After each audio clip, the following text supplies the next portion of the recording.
Hello and welcome to my stream. My name is Bruce Frayne from Brankus Creations and thank you for joining me. If this is your first time watching one of my streams, please jump onto the chat and say hello. A quick hello to who's out here. We've got the House of Moth J is here. And we've got Charlie, we've got Dana, we've got Alex, we've got Decahullo too, and Alex. So thank you, and Trina. Hello, Trina, and Captain318. We've got some of the regulars here for sure. Today I am going to be recapping a Macintosh LC 475 logic board, which we have here. This picture is still very yellow. I don't know why. I've got to try and sort that out. But anyhow, this is the logic board that we have here, and I'm going to be recapping it. If you watched my last stream where I was recapping the power supply, this is the logic board from that. And we did actually fire this up and it had no sound. And of course, I've spoken to the owner of this board and he did actually know that it had no sound, and he did tell me, and I just forgot. So anyhow, I've often talked about the whole situation with these computers losing their sound, basically being the first symptom of capacitor leakage. On this particular computer here, this little square PLCC chip is the sound chip, and it's got 1, 2, 3, 4 surface mount electrolytic capacitors hanging around it, making its life difficult.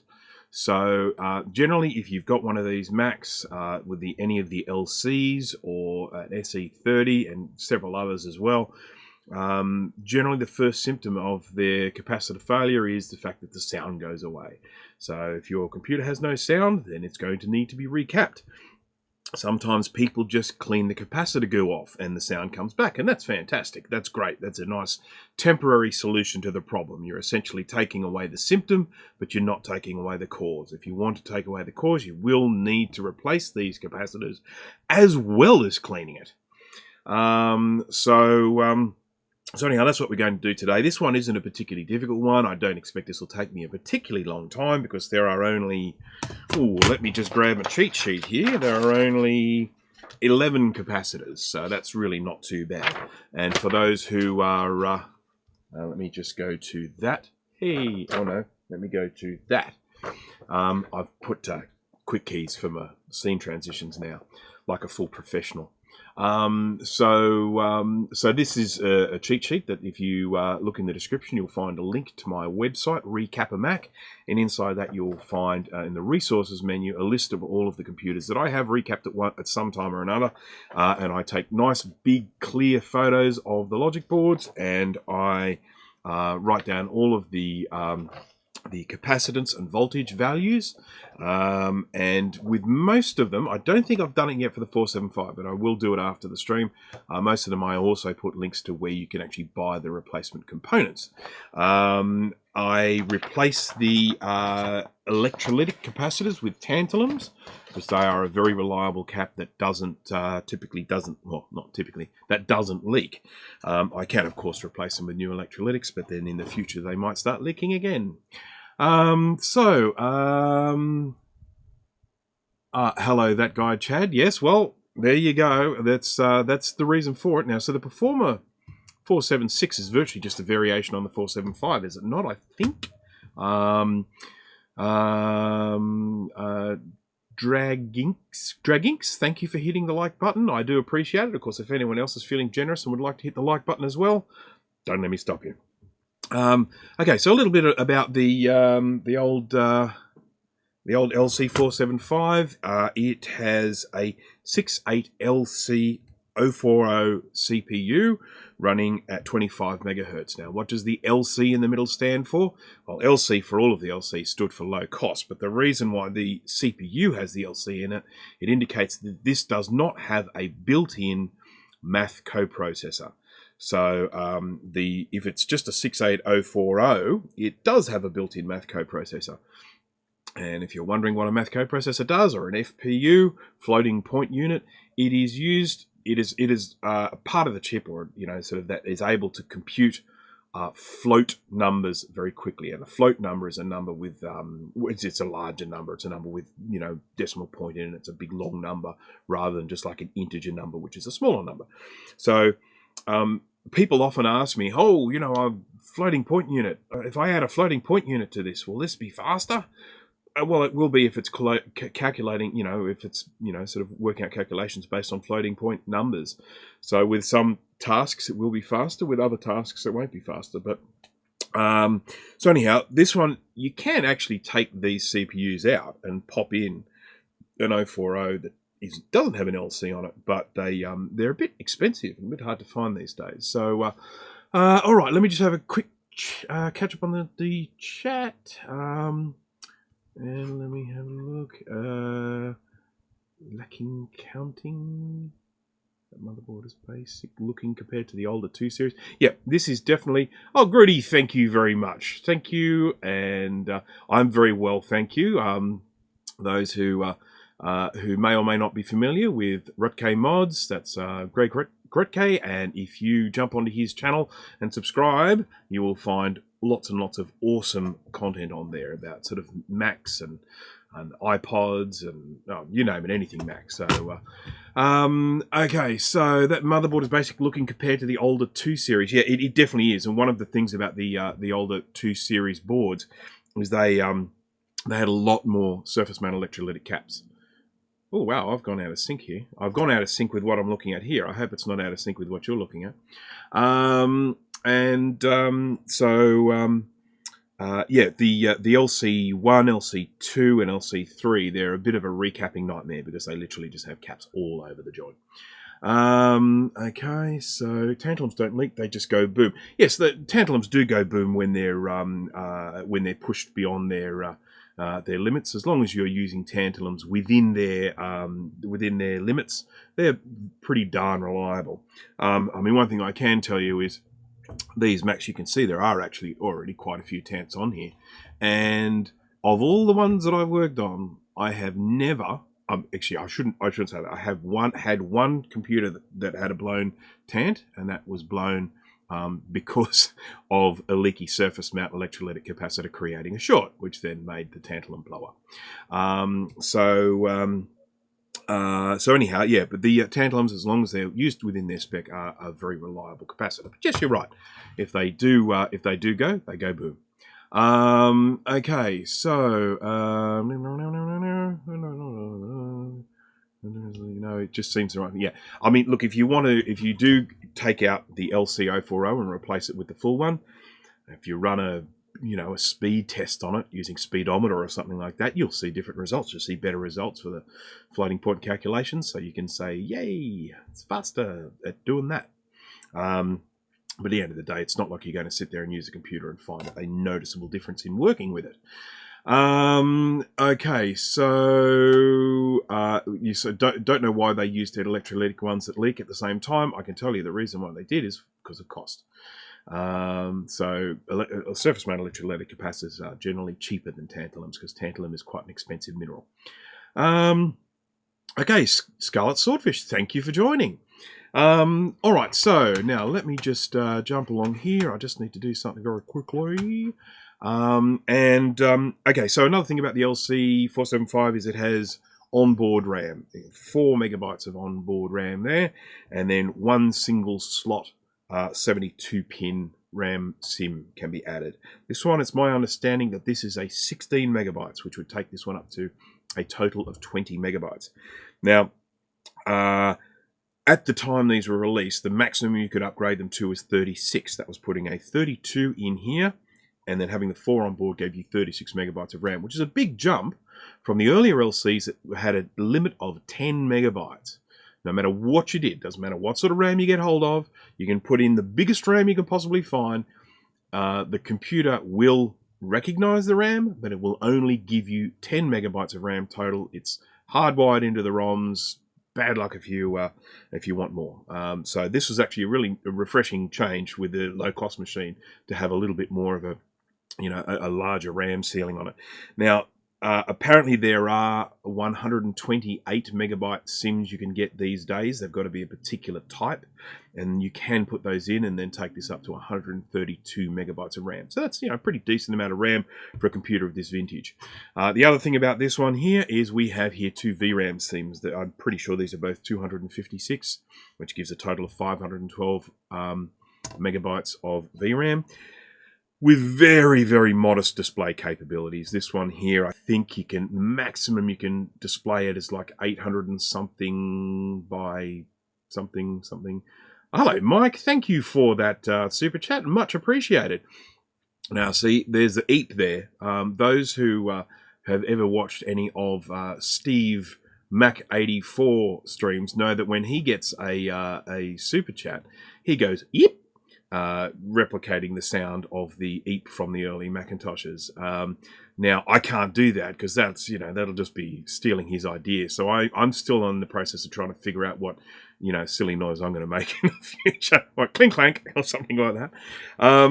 So anyhow, you could put two 512s in here, I'm pretty sure, to take it up to 1 megabyte of VRAM, which just give you a little bit more capability. But really, these were only really designed to run at 640 by 480. I think at the maximum number of colors you can get is like 32,000, sorry, yeah, thousands, 64,000, whatever the number is.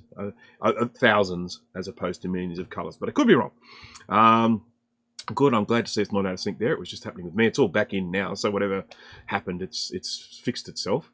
Now, 128s do work. I have one in mind. Takes 1 billion years to RAM check on cold boot. Yes, that's obviously one of the things when you switch these on, they chime, and then you get the RAM check. You have to sit there and wait. It's a real pain. You can actually bypass it, I think, if when you switch it on, once it's switched on, if you just do a restart with the keyboard, you know, force it to restart, I think it will then restart and skip the RAM check.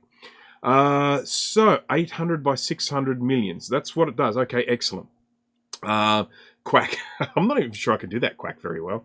But it's a very deep quack, that one of the Mac OS quack, isn't it? Sort of like whack, something like that. But anyhow, perhaps some kind of Australian thing like, yeah, g'day, mate. How's it going? All right. The VRAM SIMs are assembled in Australia there, are they? Oh, crikey, they are too. I didn't even notice that. How about that? And they felt so proud of it, they like to put a great big sticker on there. So, well, how about that? I didn't think we ever did anything electronic. We obviously did at some stage, so there you go. Okay, so that's basically the long and short of the old LC LC475. I actually have one of these. The only difference between this one and my one is on my one I've actually replaced this battery holder and put a little CR2032 battery holder on it, so I don't need to source these sort of expensive half AA batteries. So now this one says 2001 08D, but I don't actually think this one is that old. That might be a code that does include the year, but it might not. So let's just have a quick look and see how many voltages this has. We are going to just check, because if this one is old, I will throw it away. We are sitting on 3.661, so there we go. I'm content with 3.6 volts from a 3.6 volt battery. I think we should be fairly happy about that. Thought it was pretty new. Do CR2032s tend to leak less too? Well, they're probably a smaller battery, so they probably leak less actual stuff, but I don't know that they are actually any less prone to leakage. I guess the main advantage with the 2032 is the fact that they're just small and easy to purchase. They're very, very cheap, and you can just pick them up anywhere. You can pick them up at your supermarket. So I guess that's the main advantage. And the fact that they're 3 volts instead of 3.6, the Mac doesn't mind. It's not like the clock runs slower or something like that. It works fine. But as with any battery, if it's a battery with, you know, sort of alkaline in it, it has the potential to leak when it gets old, and you don't want that. You got to just make sure if you're putting these away for an extended period of time, take the battery out, check them regularly. I mean, you know, we're all learning to do that, I think, these days, because we've all been burned. I've got a whole bunch of boards in here with you know, sort of terrible battery devastation. Okay, now where are we? Thank you. I did receive your email, Jesse. Thank you for jumping on. I have got a list of 5 emails that I received online, and I will be replying to you. Yes, I am more than happy to recap that 575 logic board for you. And I will be in touch about that. So my apologies. That's one of my things on the to-do list for today. 8.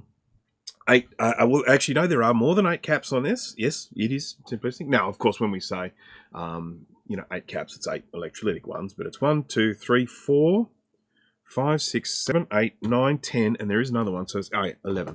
There's one hiding there underneath the RAM sim. So obviously the first thing I need to do with this is to actually take these sims off, because I'm going to start applying some nasty heat to this, and I don't want to I don't want these RAM sims or these RAM and VRAM sims around for that. They don't need to be part of that when they can be removed. Okay, that comes out. I have a little Ziploc bag that I'm going to put that in. Jesse, that's absolutely no problems at all. It's my fault. I've been really slack lately. I've had so much work coming in. It's really funny. I mean, obviously things like sort of COVID impact different people in different industries in different ways, and obviously some people are in a situation where they can't go to work, or they've lost their job or something like that, and which is obviously a terrible thing. But because my main job is web development, there are a lot of people that are looking to adapt what they're doing because of the COVID situation, and so I'm being contacted quite a lot with people requesting to make changes to their website and additions and all that sort of stuff. So I've actually been really, really busy at the moment, so I can't complain. Okay, so now, what did I want? Oh, the other thing I just wanted to mention very quickly about the LC475 is the PDS slot, processor direct slot. All of the LCs had this, I mean, even the later ones as well. And of course, this gave you the ability to add all sorts of things to it. Network cards or display cards or whatever the case may be. The only downside, of course, is it only had one. So whatever you put on there, you couldn't have a display card and a network card unless it was one that had the two incorporated into one. Yeah, probably everybody suddenly pulling out their old Macintoshes in the downtime. Yes, that's right. I mean, they probably are. Maybe they're all sort of climbing the walls and so they go, hey, it's time to pull out my old Mac. Now, I am one of the people that has lost my work. I'm very sorry to hear that, Jesse. It is sad. I mean, I guess the one thing we can hope is that once things do come back to normal, that the recovery will be as quick as possible and people will be sort of back in work. I tell you one thing that I'm missing eating it at a restaurant. I haven't done that in a long time, and I don't do it very often. But when I do it, I really enjoy eating at a restaurant, and I haven't had a chance to do that in quite some time now, and I am missing it. It's one of my little occasional pleasures. This here is a network card for an LC. It is probably the most useless one out there, and just putting it out there, if anyone wants this, just send me a message and say, can you send it to me? Because this is missing something really important. It's missing 10 base T. It's only a thin network card. And who wants that? Who wants to set up a thin Ethernet network? The answer to that is no one. For those who may not know this, when Ethernet first came out as a standard, there were kind of 3 different types. There was thick, thin, and 10 base T. And thin was this coaxial one. And the way this one works is, whereas when you're working with 10 base T, it's a sort of a star type configuration where you have a hub and you have all those wires coming out of the central hub. And that works really well because the hub helps manage the network. So when there are lots of requests coming through from lots of different computers, it makes sure that all of those requests go through and get handled equally, and there's no sort of bottlenecks in the network, in one particular location. Now, thin was very different because thin used to work in a daisy chain configuration, and you would terminate the first and the last one, and then you would just run a cable along the line. I got caught out in the very, very early days of Macs when I first set them up. I set up Ethernet for a company, sort of in the time. I can't remember exactly what year, but we were all running Local Talk or PhoneNet anyway. And I I basically talked the bosses into upgrading to Ethernet because everything was just taking so long to move around. And I did a little bit of research, and I found that thin Ethernet, was a little bit faster than the others. So I was like, I think that's the one we should go with. Thin is faster, so let's go with that. Now, it's faster in terms of its theoretical maximum speed, but in practice it's not as fast because, as I said, it doesn't have that network management that a hub provides. So, look, we set up our initial network with thin, and then eventually we changed over to 10 base T, but that was one of the very many stuff-ups I have made in sort of computing in the past. But anyhow, let me just jump back here to the chat. I'd be happy to at least go shopping again. Well, we're still allowed to do that. Well, what we're still allowed to is we can still go shopping. We can still go, all of our liquor stores are still open. In actual fact, shopping centres are open, but most of the stores inside them are shut. So we're still allowed to, and we're allowed to go outside for exercise and stuff like that. But they're actually talking about relaxing those fairly soon, because I think we're virtually down to, I think, single figures in terms of number of new cases each day. So 10 base 2, Twin AX. So I've got a box of 10 base FX cards in the shed, fiber optic. Hey Dana, welcome to the stream. Thank you for joining. I can't wear a mask, so I can't go shopping since you have to have a mask on to go inside anywhere. Oh, okay. Yes, they're not enforcing that here either. But I mean, look, we've got a lot of sort of restrictions in place here, but they're definitely better than some countries. In New Zealand, they weren't allowed to do anything, and they couldn't even buy booze. I mean, come on. If you're locked in your house, you've got to have booze, don't you? I mean, far out. So anyhow, this is this thin Ethernet card, which I have absolutely zero use for. There is one good thing about this card. If you have an older LC, like an LC 1, 2, or 3, they didn't come with an FPU, math coprocessor, which we were referring to before. The LC1 had no place to put it. The LC2 had a void on the board with little holes where one of these should have gone, but they decided not to put one on. And then the LC3 had one of these, but it was empty. So with any of those boards, in particular with the LC1, which gives you no option to add one on the board, you can put a math coprocessor in here, you can put this network card on, and you can give yourself an FPU. So at the very least, it could be used as a way of adding an FPU to your computer, even if you're never going to use a thin network. So anyhow, it's up for grabs. If anyone wants it, just let me know.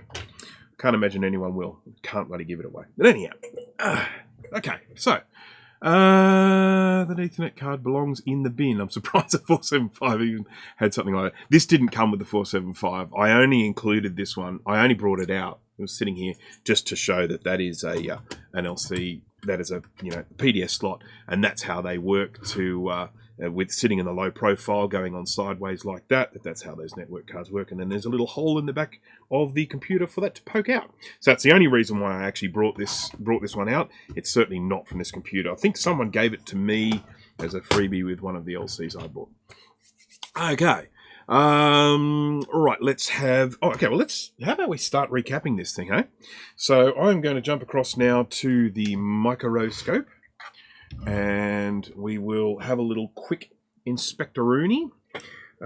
So let's just have a look here. So this is the sound chip here. Let's just get some focused stuff sorted out here, because what often happens is my microscope goes out of focus a little bit. No, it's still good. Excellent. So here are our capacitors hanging on the edge, sitting around the edge of this this sound chip. And the fact that this is quiet is all, the fact that there's no sound coming from this, I am quite certain that that's all going on around here. This is all because of, sort of all sorts of silliness going on in this particular region. The hope is that we won't have any damaged traces. It'll just be a matter of cleaning all the old electrolyte off and replacing the caps, and then we'll be sorted, hopefully. We'll fire it up and just see how it goes. So, It's a partial PDS slot length card for the LC PDS. No 3 compatible LC with the extra bit on the end like the 475 has. There you go. Thank you for that. Thank you for contributing. I do like to have all of that information here. It's very good. Would the card affect the caps by the sound chip, like make them have a shorter life? I can't. I don't imagine it would. In actual fact, with this computer here, the little cap on the back, which covers the where the network card would poke out, the cover was gone, but no network card was in there, which meant that was allowing dust to come in that great big hole, and that's all the dust you see here. And dust is not your friend when it comes to computers, because dust will often hold moisture, and then it can cause corrosion. Not to mention the fact that if dust is sitting on things, it can generate heat. So I would actually say with this one of the big problems is the fact that it didn't have a network card in it, but the little little hatchway thingy at the back was open. So the fact that there was nothing covering that hole and no card in there, that's, I think, sort of done more damage to this than if there'd have been a card in there. All right, so let's just have a quick look on here. I just need to get a little quick update. We've got 19 viewers. Thank you to all of you who have joined. It is currently Sunday afternoon here in Oz, about lunchtime actually, and I've got to tell you, I'm getting hungry. So we're going to have to make this a quick one. So, as usual, when I'm doing recapping, I want to protect things like all of the plastic things and as many of the components as possible from the heat that I'm going to be blowing on the thing with my hot air station. I use a hot air station when I'm removing the caps because I just find it works really well for me. A lot of people have discussed different ways of removing caps. Some of them they use soldering irons, sometimes they use solder tweezers, sometimes they just twist them off, sometimes they just yank them off. I like to use hot air. I find it's just the quickest and easiest way of doing it that does the least damage. I would never ever recommend just yanking them off. If you do that and it works for you, that's great.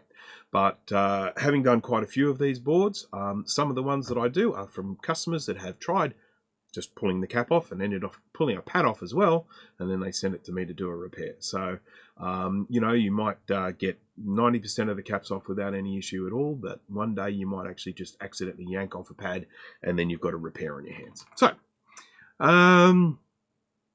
yes, that board will definitely be going in the ultrasonic once it's been recapped.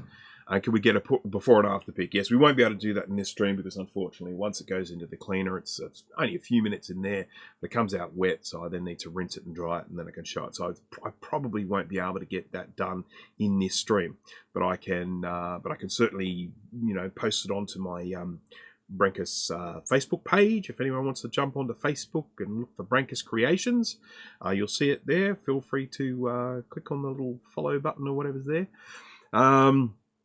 Nice.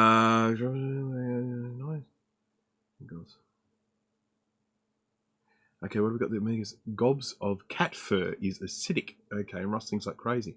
Group in a cat which probably made that worse. That's interesting. I mean, I've got cats in the house, which means, of course, I have to clean my computers a lot more because they do get sort of cat fur on them. But I didn't know that it was acidic, so it's good to know that. Okay, you have a Facebook page? Yes, I do have a Facebook page. If you just jump on Facebook and you search, there is actually a link, I think if you have a look at the, if you go onto my YouTube page, and the banner at the top, down in the bottom right-hand corner of that banner, I think there are a couple of little links, and I think there's a link to my Facebook page, and there's a link to my Recap website as well there. So, just mentioning. I don't do much in that Facebook page other than largely just sort of announcing when I'm doing these live streams and stuff like that. But I am planning to try and get a bit more active on that Facebook page and, post pics of some of the really weird stuff that I get and post before and after pics of, sort of recaps and stuff like that. Okay, so we want to try and protect a few things here when we take these caps off, because if we just jump across here to this side view, we've got, look at this. Are you ready? Are you ready for this excitement? Where is it? It's about there. There's about the center. There. Ooh. Okay, we zoomed in now. Look at that. So we've got plastic over here from the PDS slot. These guys here, these are inductors. They're pretty robust, not too concerned about them. We've got the serial number sticker here, and some people get very thingy about their serial numbers being damaged, so I always like to try and protect that if I can.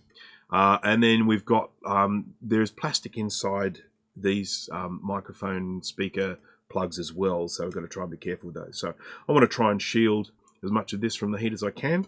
So I'll get my little heat shields, which are basically just blades. These little sort of blades that you just snap off the different lengths, like the box cutter type blades. These ones, of course, are now a lovely brown color because they've been sitting in my workshop for so long. But I basically just put these in between. Geez, I say basically a lot, don't I? I just put these in between, you know, sort of the components and the plastic, whatever, that, let's say that way. And then I can apply the heat to them, and they help shield that heat going anywhere. Sometimes they fall over, so I then use these springs, and I clip them over. It's too zoomed now, isn't it? We're just too zoomed. Okay. I can put the spring over that like that. Let me just do that around that way. And that helps me hold them up like that. So I can then just put that there and provide some shielding there. And then, of course, the trick is I have to get the shielding in place, and then I also need to make it so that I can actually access it and film it. It's a bit of a tricky balance here, being able to do all of these things. So, okay, we've got that. We're now going to jump back to the old microscope, and that's our two there. So we're going to be applying some heat with the hot air station. We just do this, get this to stay there. This here diode, I'm not actually concerned about it from a heat perspective, but because it's round like that, once you melt the solder, they just roll off, and then you have to put them back again. So I want to try and shield that diode from the heat so that it doesn't just roll off the board. Okay, now let me just do a quick catch up on the chat. Nate, hello, welcome to the stream. I still love your shielding. Thank you. Yeah, I mean, it really just came down to sort of trying to find a practical solution to this that wasn't going to melt, and that's what I came up with. So okay, so applying some heat. I am using a quick hot air station. I have it set on 400 degrees Celsius, which is something else in Fahrenheit, and I have it set on the sort of highest, I think it's the highest air power that it has. So just applying that there. And of course, keep in mind that these capacitors do pop when they have heat applied to them. Now, because I'm looking at this through a microscope, my eyes are protected. But if you were doing this without a microscope, make sure you have protection, because boy, when they go, they go. Okay, that one flew out. Fantastic. You made it easy, that one. You just jumped out of the way for me. Okay. Sorry, this is a little bit off camera. There we go.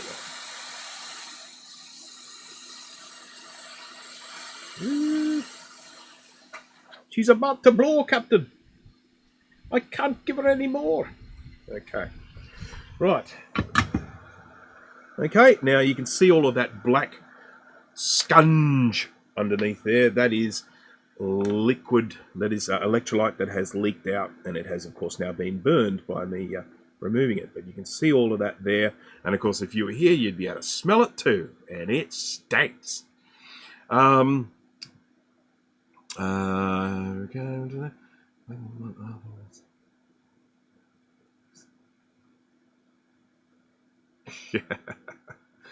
People giving Grudy grief about occasionally injuring himself while doing live streams or videos. So, okay, there we go. 752 degrees Fahrenheit. There we go. Yes, it does smell sensational at the moment. There is a real stink that comes out of these caps when that electrolyte gets heated up like that. So, glorious. What is that? What is that? Well, whatever it is, it's not anymore. Look at that green there. Can you see that green on the side of that inductor? That's sort of some lovely corrosion there. Right. Now, two more here. Okay, let's turn this thing around. Right, that goes there. And that goes... I should be going back onto my side view like this, shouldn't I? So we can sort of see where I'm putting these.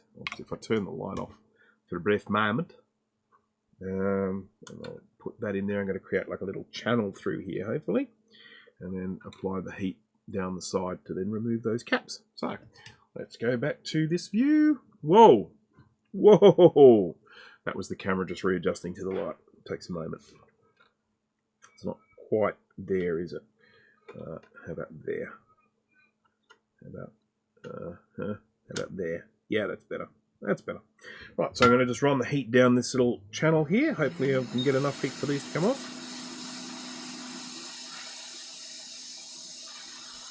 Did I mention the cheat sheets? Feels like such a long time ago now. Recapamat.mac.com.au. There's a link in the description for where you can actually download. Yeah, I did mention it. I remember. I was here.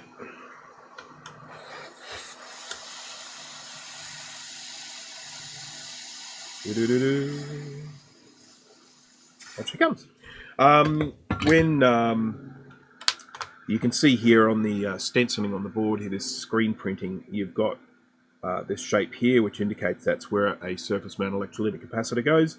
You've got a plus indicating where the positive is, and the positive is also indicated by these little bevels here. So when you're using surface mount electrolytic capacitors, that bevel on them is the positive side. Then there's a stripe on the negative side. Oh, look at this. House of Moth. Jay, where have you been hiding? Thank you for joining the stream in the chat. I do appreciate it. Yeah, where's Steve when you need him? Where is Steve? What's going on? I suppose it's Saturday night there. He might actually be doing something interesting. Fizzbin, have I said hello to you? If not, hello Fizzbin. Thank you for joining. I don't think I did, but I might have. Ever overclock one of these to 40 megahertz? No. Have you? I'd be interested to know. If you're not using springs to hold up the heat shields, make sure to use tweezers to move them around the board. Don't ask me how I found out. Alex, I know how you found out. When you went to grab one that had been heated up by the hot air station and you burned your fingers, which I've done before too. Okay, and Steve is getting laid. He hasn't been around for hours. Oh, okay. Good for Steve. I do all mine to 33 megahertz, but not tried the 40. Okay, yeah. I mean, the biggest issue I have with the 040 chips is the availability of the replacements, the fast ones, if I'm wanting to get a 33 megahertz. Now, I don't know if you have a source, but, you know, when I look around on the normal sources, places like AliExpress or you know, eBay and whatnot, the 040 CPUs just seem to be going for an absolute bomb. You know, it's just really, really expensive. So, David, hello, welcome to the stream. Thank you for joining. Okay. By the way, David, Steve really likes his microphone. He's made that very, very clear. Okay. So I think these things get unstable if you go to 40 megahertz. I mean, it wouldn't surprise me. Tom Barber, I don't think you've chatted on here before, so hello, welcome to the stream. So replacement caps, is there like a certain physical size footprint of them to order? Or are pretty much all alike? 47 microfarad 16 surface mount caps, pretty much the same footprint. Short answer is no, they do actually come in different sizes. On my recap, on the link in the description where there's a guide for the 475, it's not there now, but it will be later today. I'm actually going to put in there links for the caps I use in this replacement. And they're Tantalum, and I think they're about 6.3 mils long or something like that. I can't remember exactly, but and they do fit quite well in the space of the original surface mount electrolytic capacitor. So yeah, but I will have links where you can actually find the exact components to replace it with. The smaller ones, there aren't any small ones on this, so it's not an issue. But on some of the boards, they have slightly smaller caps, and the replacements are just a little bit big. They still go on there, but they're just a bit fiddly because they don't leave much pad on either side for soldering. So, right. Something years of futzing with them. I've never had a 25 not work at 33. I expect they were labeled 25 as marketing. Yeah. I mean, look, there are certainly instances of Apple deliberately throttling computers so that they didn't compete with their higher end models. I mean, the Macintosh 2SI is a classic example of that. That one was always destined to be, I think it was a 25 megahertz machine, and they brought it down to 20, or I don't know. Mike will definitely know that, but they originally designed it to be a faster computer, so it's relatively easy to overclock a Macintosh 2SI, which I've got a video of if you ever want to know how to do that. It's, you know, basically just need to replace a crystal oscillator, and you can ramp it up. And I've got my 2SI, you know, overclocked, and I've never had any trouble with it. It doesn't run too hot. I have put a little heat sink on the CPU just in case, but it runs really well. Have you ever used soldering tweezers for removing components? It's interesting. No, I haven't, and I'm actually in the process of putting together a video on component removal, just general component removal. I've got a few just broader soldering videos, you know, ones that are just sort of broader information about soldering in general on my channel, and they're very, very popular. And so what I was thinking about doing is doing one with just a fairly broad sort of video about removing components in general. So how do you remove a surface mount? How do you remove a through hole? How do you remove components with loads and loads of pins? How do you remove ICs, surface mount ICs, through hole ICs, all this sort of stuff. And I'm just going to go through a whole series of examples of removing different components and the tools that I use for them, whether you're going to use solder wick or solder sucker, you know, sort of a vacuum pump desolderer, soldering iron, solder tweezers, lots of different ways. Now, I have never used solder tweezers. I would like to get some, but I don't know if I would use them. So it just comes down to a cost thing. But I will probably get some someday, just at the very least, so that I can demonstrate them on my streams. Okay. Greetings from Connecticut. Well, thank you for joining from Connecticut. It's wonderful. Greetings from Sydney, Australia. Here, where it's starting to get a little bit chilly. And when I say that, I know I'm talking about Sydney cold. I know it's not proper cold, but it's cold for me. I'm used to hot. And Trina from Ontario, Canada. Okay, got one of them Canadians, eh? So I've got no problem using Celsius with you.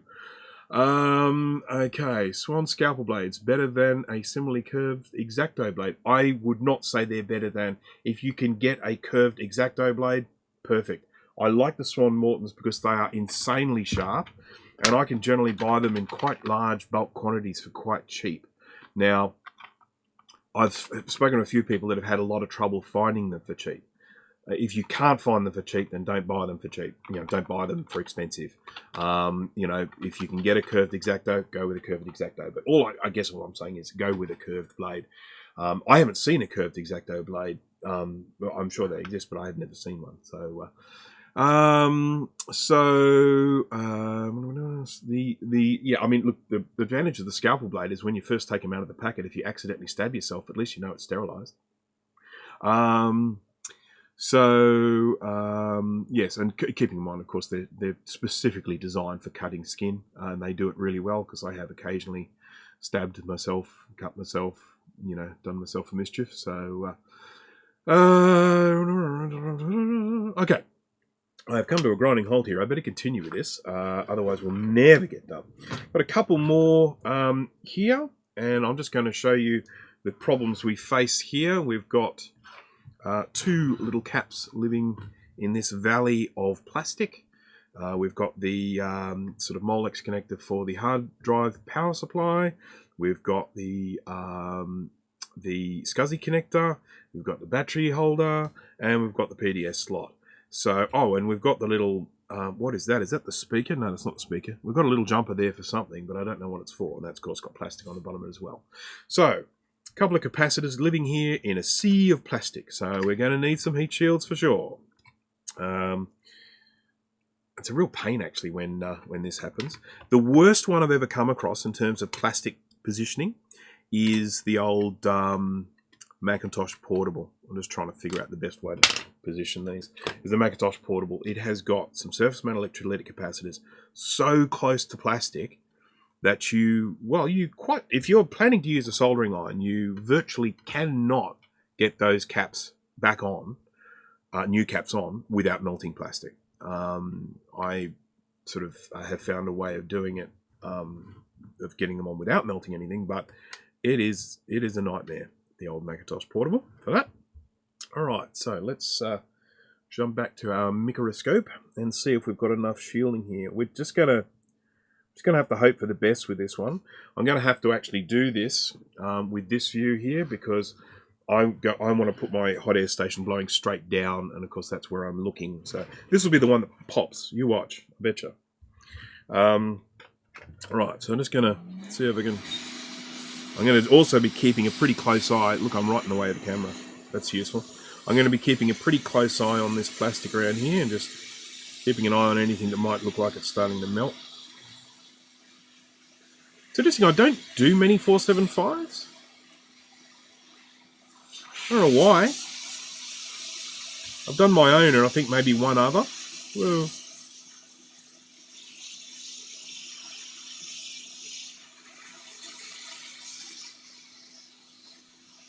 come on! She's about to pop. Oh, she just popped. Nice quiet pop though. It was more of a fizz. I am not happy with this at all. What else can we do? What else can we do? We're not getting anywhere with this, apart from melting a little bit of plastic there. We might have to revert to some other methods that I use for removing capacitors. So, oh, look at that. We've got one pin up, one pin down.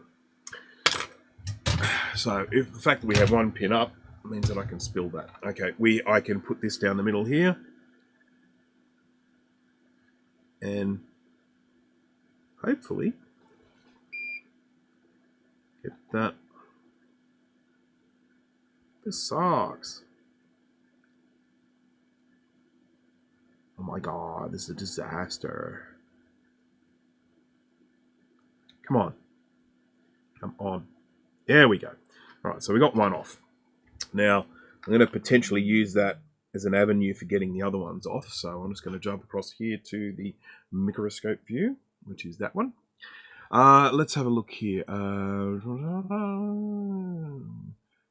Is that J18, the little connector near those caps you're working on now? I think it is J18. Yes, it is J18. Yes, J18. Okay, pull the 4-pin connector. Okay, so I'm going to spit. I'm going to just. Oh wow, there's a pair of tweezers on the floor. This is why I have so many, because the tweezers fall off all the time. So isn't this funny? I've just forgotten what an absolute cow of a computer this is to recap, having done so few. So, oh yeah, this one will be a quickie. You look. No. Right, so I'm just going to put some flux on here. I'm going to add some new solder, or solder, depending on how you like to say it. You say it any way you like. So we've got a little bit of melted plastic here, which looks obviously very unsightly, but I've got a little trick for sorting that out so you won't see it. Okay, so I'm applying some new solder here, and then I'm going to grab some wickety whack. Some solder wick, braided copper with flux that helps pull that draw that solder away. I'm going to try and draw as much away as we can. And then at the same time, I'm going to try and just apply a very gentle amount of pressure to this to bend it up a smidge. Just a smidge, that's just a small smidge. And then we're going to come at this at another angle, hopefully at an angle there. See, we've got a little bit of melty there as well. That J18, this is really just a horror section of this board. So for anyone who is thinking of doing their own, what I would say is prepare yourself for the disappointment of melted plastic. Okay.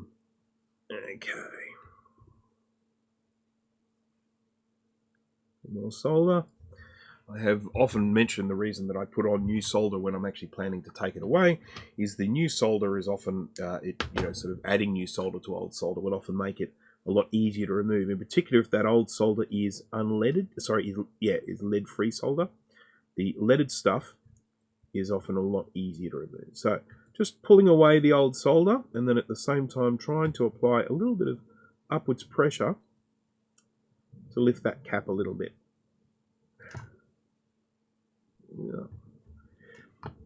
And then we're going with the other side again. The nightmare, this, isn't it? Nightmare. Absolute nightmare. Okay, how about I get some tweezers? Yeah, I got them. Applying some heat. There we go. I've got that side up. So then I'm going to turn around to the other side. And I should now be able to just apply some heat to this side and lift that off. Oh, look, we've still got a little bit of solder holding on the other side. Got to flip it around again.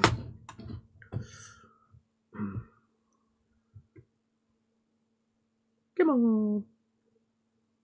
No, you won't come off. There we go. All right, so we got that off without damaging any of these pads, so that's kind of nice. I'm pleased about that. But we did end up with that little bit of plastic meltage. And I am now going to... Oh, I think my scalpel is up here, so bear with me just a second here while I get up and move over here and grab my scalpel. Oh, okay, let's have a look. Oz Retro Comp, hello, welcome to the stream. J18 is what turned it into a Quadra 605. What's the difference? Okay, so if you put the jumper on, it becomes a Quadra 605. What does it actually do? Does it actually then come up and say it's a Quadra 605 in the about this Macintosh thingy? Just curious. Yes, old man noises. I've got those. Big time. Yeah, okay, give Salt ID, nothing else. Okay, isn't that interesting? I must do that sometime just for fun. Okay, so what I've got here is I've got my super sharp scalpel, which is not super sharp, so I'm going to put a new blade on it. It's old and scungy and rusty and looking awful. So, time for a new blade. Got my little sterilized package here. As I say, if you are going to stab yourself with them, now's the right time to do it. Not when they're old and rusty like this. When they're nice and sterile. There we go. Look at that. Shiny. Shiny. Right. So, let's put that away there. Right. So, what I'm going to do now with this little bit of melted plastic, I'm going to just come at this angle here. And I'm just going to slice that melted stuff off like that. Do the same on this side. I'll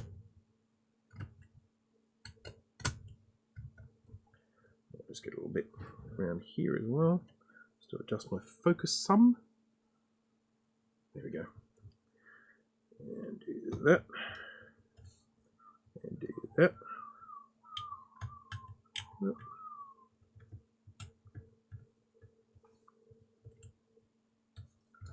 There we go. There we go. Got some nice sharp edges on it now. And if we just jump across and have a look at this with a side view, and we have a look at that, a little bit of melted plastic, you can see it doesn't really look melted anymore. That's it. Just there. Now it's got nice sharp edges on it. And we've managed to discard that fairly well. Interestingly enough, the reason why that did melt was not necessarily from the hot air hitting it. I suspect that what was happening was this little heat shield was getting hot because I had the hot air for such a long time that this was actually then touching it and melting it. So just a precautionary thing, just be aware of that. That can happen. So, all right, let's just catch up on the old... Yeah, oh, that is awesome. So you can get your LC475, stick the jumper on, and then go about this Macintosh that says Quadra 605. I'm doing that. Actually, more importantly, I've got a 605, so I'm going to take it off and make it look like an LC475. I have old man noises too. Yeah, it just happens. You just get up and you go, no blood, this isn't a Hurricane Mods video. No, sorry. I don't think I've ever injured myself. I think I burned my finger once in a live stream, but I stayed quiet. I didn't let anyone know.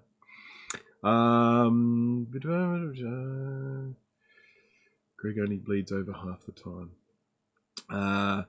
Do I hear cockatiels? Probably not. Where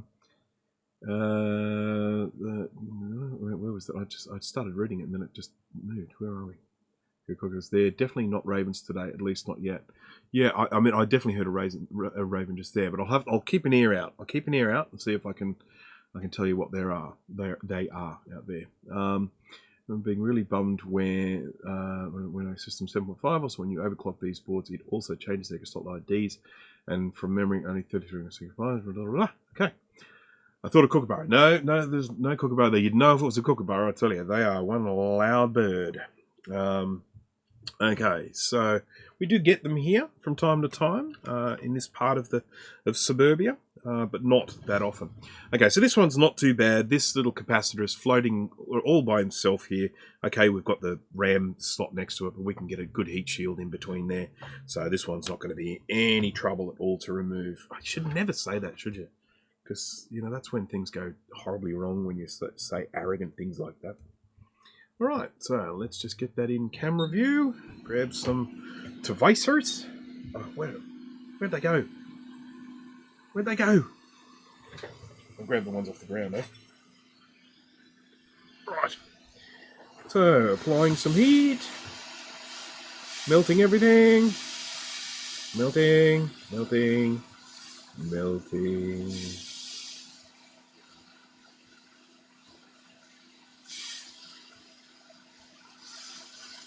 Come on. There we go. You can see it melting now. Off she comes. Okay, there's that one. And then we have this one.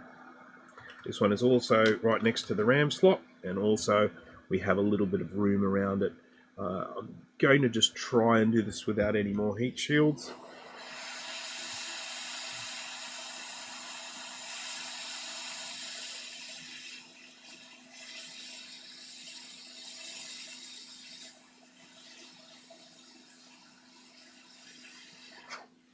Off she comes. Can't go wrong from here, yes. Never say that. Yes, I've officially cursed the board. Okay. Alright. So, alright, so we haven't had any mischief there. Let me just do a quick little count. 4, 5, 6, 7, 8. So we've got 3 more to remove. And look at these ones. They're just trying to vex me. Boy. Heat shields. Heat shields. Heat shields. Heat shields. Let's spin this around so that we can come at a good angle. Nice small board, this. I do like it. It just makes it so much easier to work with. I was working with a Quadra 700 in one of my other streams, and they're just a big monstrous board, and they're a real pain. Alright, we haven't had any pops, have we? How disappointing. Always get the views with the pops. Okay. Lifting, lifting. Come on, off you come. Whee!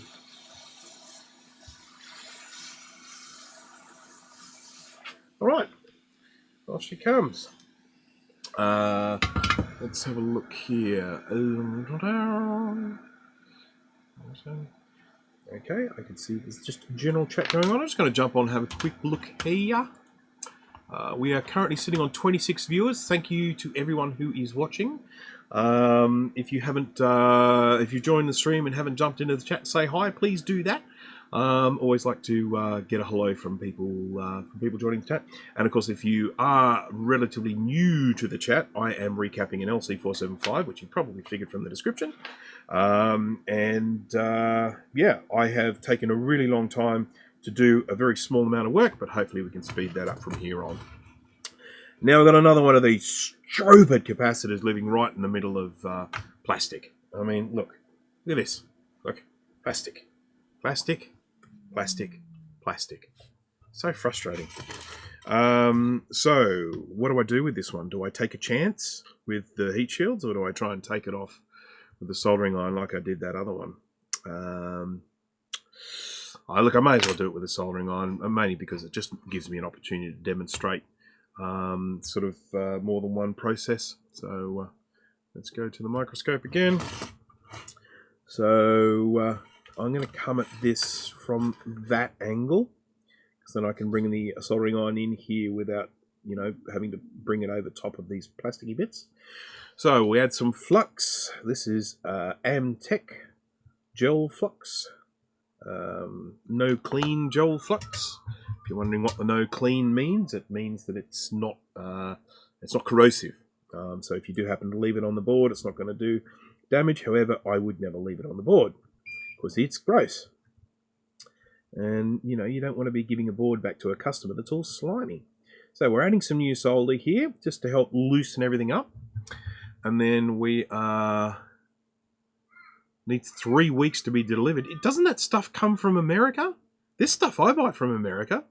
Are you telling me that it's taking 3 weeks to come from somewhere in America? Or they have a shortage? Are they going to have to make it?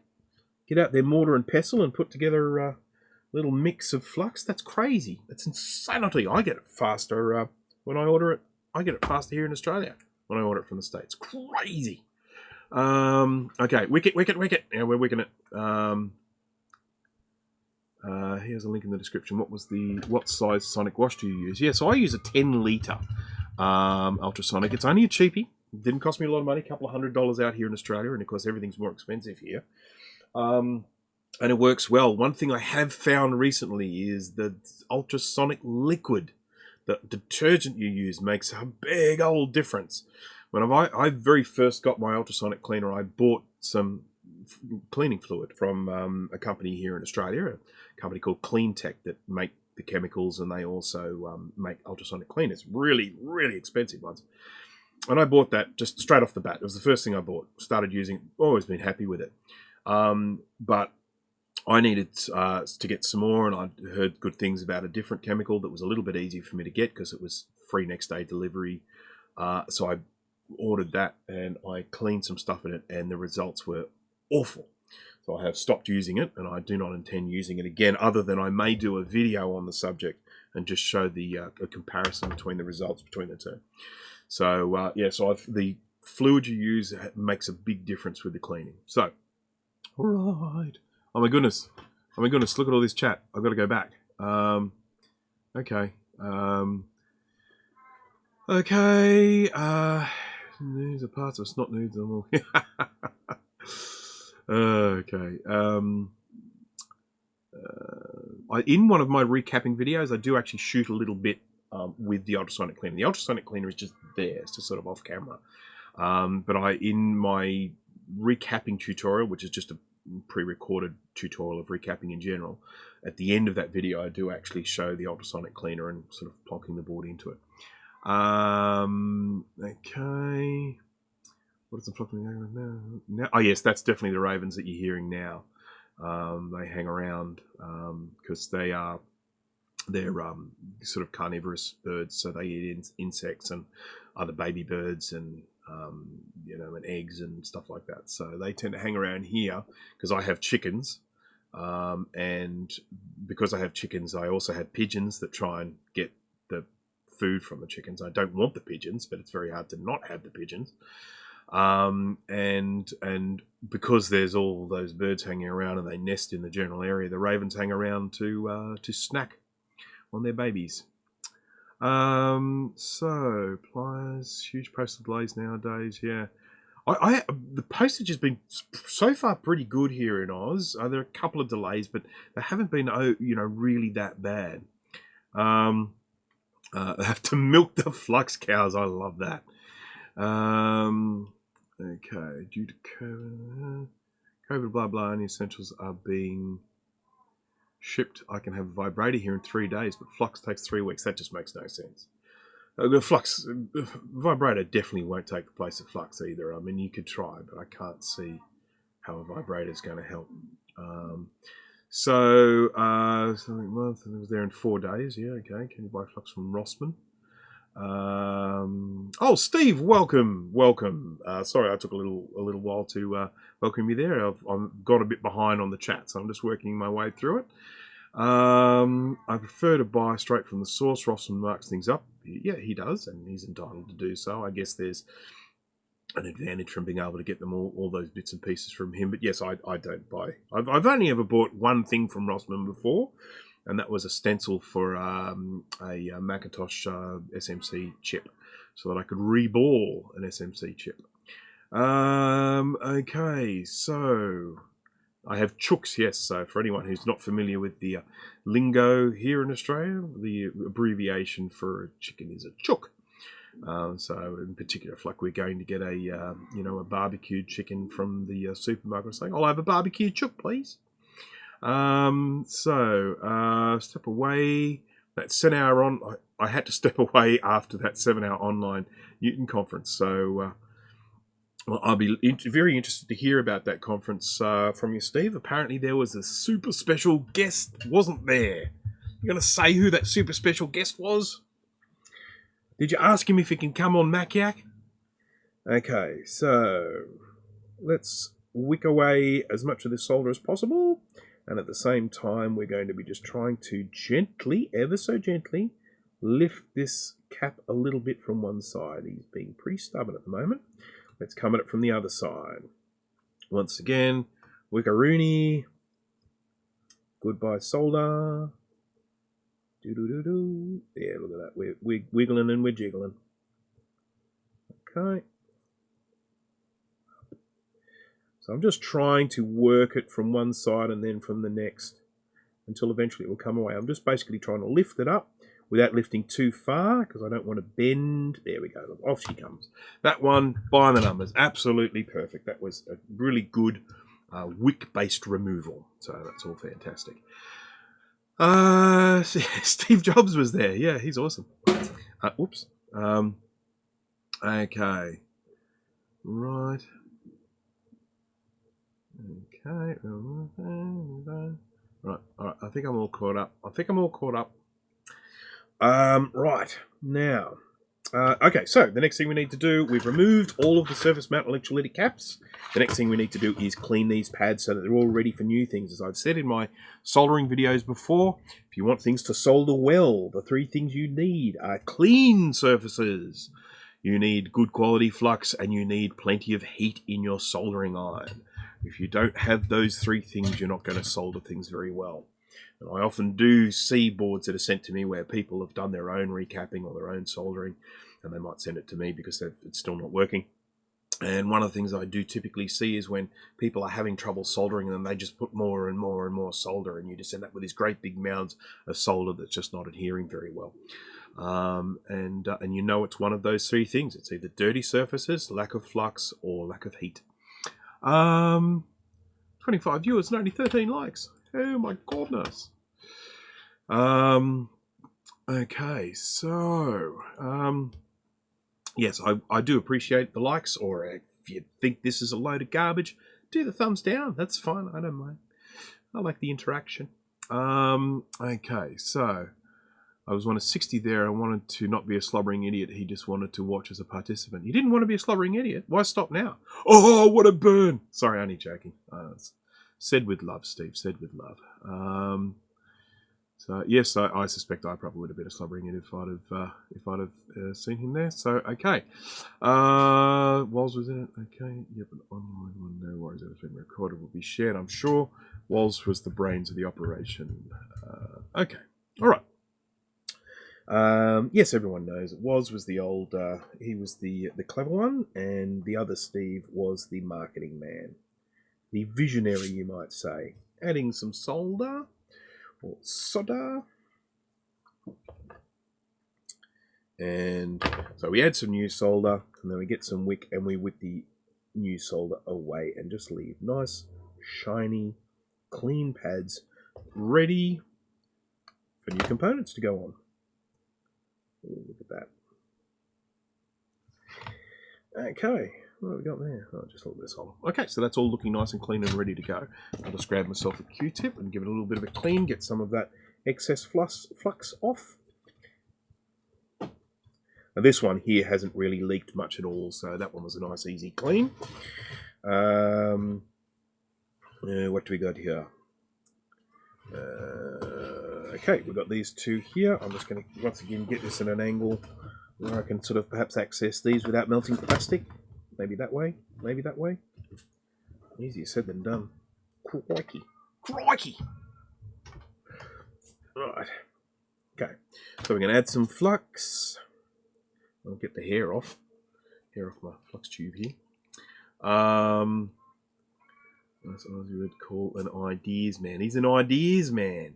Yes. Another reference to the movie The Castle there. He's an ideas man. Yes, this is the deep satisfying part, seeing clean pad. Yes, I agree with that. I mean, once you get them all looking super shiny and like new, and you end up with tissue paper on the end of your... I'm just going to clean this here properly. Do you have stock on Q-tip? No. I'll tell you what, I go through these things. I mean, we call them cotton buds here in Australia. But I go through these things like you wouldn't believe. I've actually found that the cheap ones work better. I bought sort of expensive ones, and the cotton just seems to come off too easily. I find these cheaper ones, the cotton stays on there a lot better. Tried some ASMR today. I can't remember what ASMR stands for. I know what it is, but can you remind us what ASMR stands for, Jay? The eating the chips. Oh yeah, that sent shivers down my spine. Jay got a new microphone, so he was testing it out today. We'll be looking forward to the wonderful sounds of Jay in the future.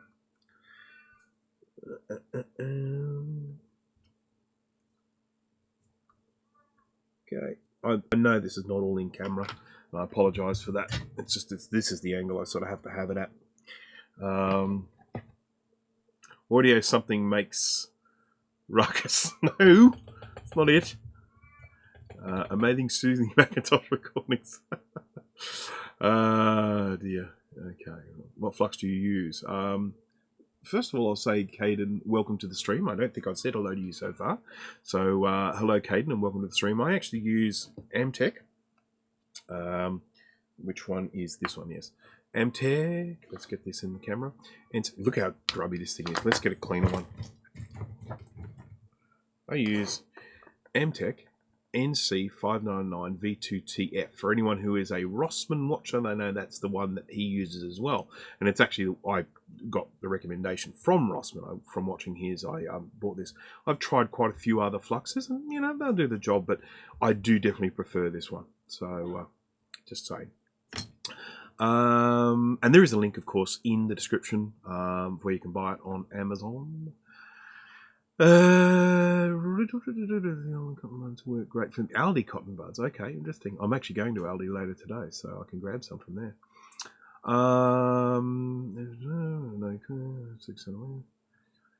Amaranth simulation, something. Autonomous sensory meridian response. That sounds more like it. I've removed my 4 seconds water. I'm pulling caps off now. Good on you. Amtech solder flux. Much recommended, yes. Yes, I mean, there was another flux that I bought, which I really liked. And then after buying it, I couldn't find it again. The suppliers stopped supplying it. And to be honest, I couldn't really be bothered trying another sort again. I tried, I think, like 3 different types of flux. And I just keep coming back to the Amtech. I like it. Right. Same old routine, flux with some grit in it. Let's go back to the microscope. Flux and some solder. One of the good things about this one is, even though it's had leakage, so far I haven't seen anything that even remotely resembles like a damaged trace or anything like that. So I'm feeling that a recap and a clean is all this one is going to need to restore that sound. So what we'll be hoping for is, once these new caps are on, then we'll get a glorious bong, or whatever sound this one makes. I don't know. Ding. There are some experts out there that just know the sound of every single Mac from every single vintage. I am not one of those. It's always a surprise for me. I switch it on and go, oh, it's one of those chimes. Right.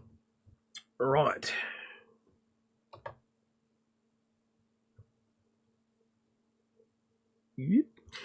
Interestingly enough, the LC4075, or the Quadra 605, was the one that I was using, which is largely the same computer. I actually used one of those when I used to work with Macs back in the day. So it's a 1993 computer, so it would have been about 1993, 1994. And I think it was used in the accounts department of the company that I work for, or something like that, or reception or something. It was. I know we didn't use it in production. I mean, we could use it in production as a backup machine if we needed, but I think it was just used for the person who answered the phone, I think, if I remember rightly. Because I've got a real fondness for the Pizza Box Macs. So they're just really nice to hold and to use and everything. There's something kind of cute about those little Pizza Box form factor. So I do really like these ones. Okay, let's come down and do these ones here in the little sea of plastic. Come with me. Okay, I've got some other flux. It's this stuff here I'm going to use. I don't like this flux, it's awful. So I may as well just use it up on this when I'm just kind of cleaning stuff away. This was a type of flux also made by Amtech, which is designed for both leaded and lead-free solder. I believe the other one that I use is mainly designed for leaded solder. And I just don't like it. It smells, it doesn't work as well, it's opaque, it's yucky. This is it here, little spludge. Look at it, look at it. It's just not even nice to look at. Oh wow, look at all this chat that I'm missing out on. Jeff Barnard, hi Jeff Barnard. I was just about to say those traces look incredible. Yeah, that's right. The board looks pretty good. It's nice for a change. Yeah, compared to what I've been working on lately, it is nice for a change. Feed on the sound chip did look worrisome. Yeah, once I get up there, I'm saving that to last because I suspect that's going to be the funnest part of it, or least fun, depending on how you look at it. Could you add your camera setup to the tools products use list? I'm thinking to set up my shed too. I certainly can. The camera that I have here, that when we're looking at this side angle, while this is on, it's a little bit hard to see. But this camera that I have here, and I have a little remote control for it here that I can go in and do the remote control zoom. This is actually a camera that I don't even think you can buy anymore. It's a Panasonic 1080p digital camera, semi-professional. When I say semi-professional, it is low-end professional. It's the entry-level professional. And I think at the time I probably paid about $4,000 for it, but that's a long time ago now. It's like an AG41 something, I can't remember, Panasonic. It's got a lot of nice features about it. It has XLR microphone input, so I can actually record using my, sort of fancy XLR microphones. And it is quite good, but it's not something there's really much point me putting in the description because it's discontinued. You can't even buy it anymore. So that's what I'm using for this side angle. And then I just capture the HDMI signal using one of those little HDMI capture things. The camera at the front, the one you can see my face with, that is a Logitech C922 webcam.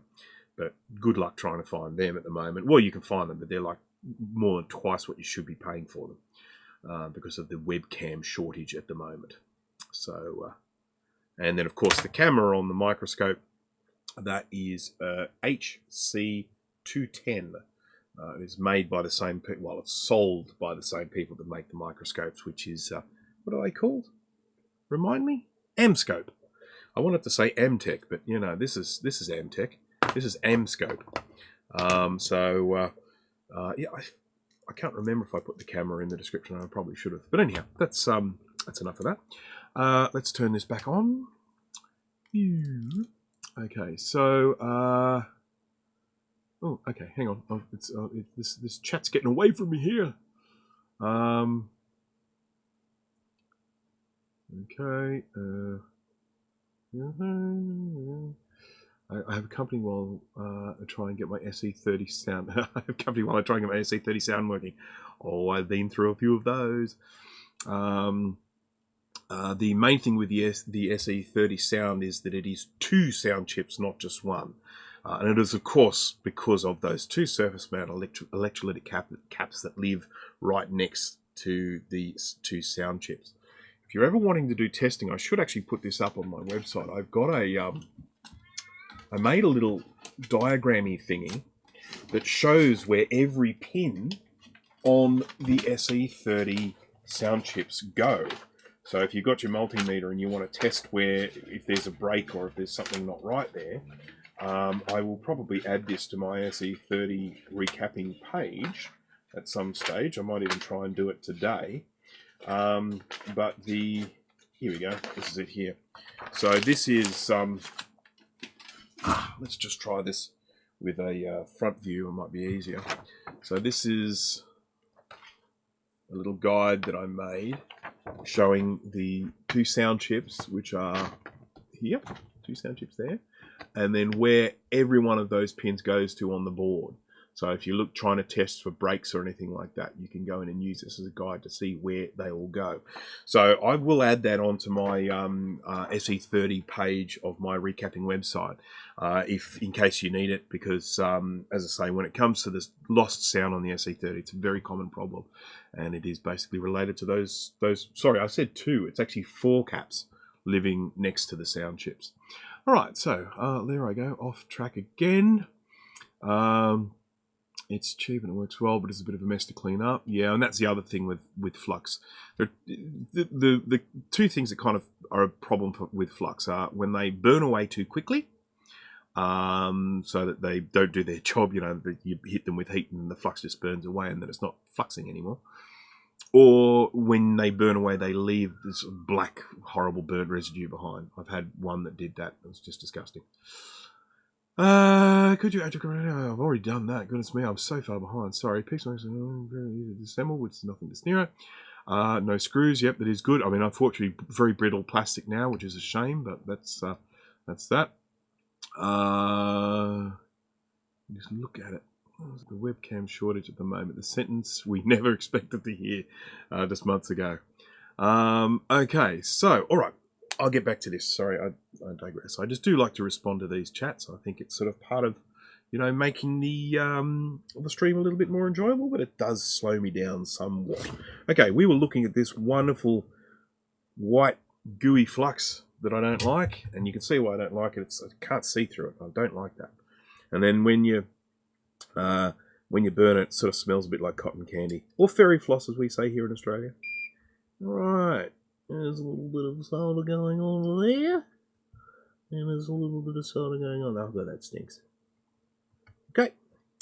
Doesn't need much. As I say, these pads are all looking so good already. This is just routine. I do this for all the boards that I do. I always spend time making sure these pads are always looking super, super clean. Because I don't ever want to be in a situation where I send a board back to someone, or someone looks at a board and goes, oh, that looks terrible. You know, I want to make sure that you can say, oh, that's a Brancus recap. Look how clean it is.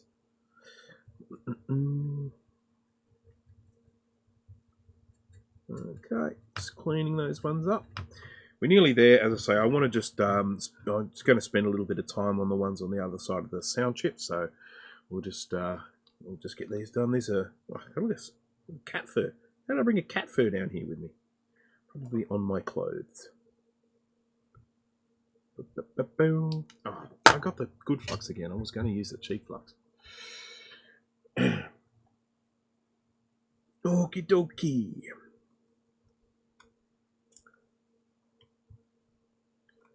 When you put solder on these and you end up with this lovely kind of, I don't know, this shape, this sort of like a capsule type thing sitting on the pad.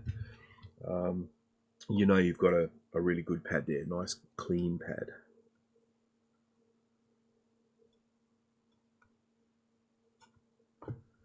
Okay, last one. I make apologies regularly in my streams about the fact that I often do things that are outside of camera, and for that I am sorry. It is because I see through the microscope, I see a great big circle, but of course what is captured here is a rectangle from within that circle. So I've got all this extra field of view at the top and bottom and side, so I'm often doing things and I'm like, yeah, this is great, then I'll look up and realise you guys can't see anything. So just a standing apology for that one. Let's go here. This recap is by the numbers. It's going really well. I mean, I just don't think I'm going to need to do anything particularly tricky with this. It's just all so good. And so this is the worst part of it. And we can see there's all this burning here, all that bubbling. That is all electrolyte that has burned when I applied heat to remove these caps.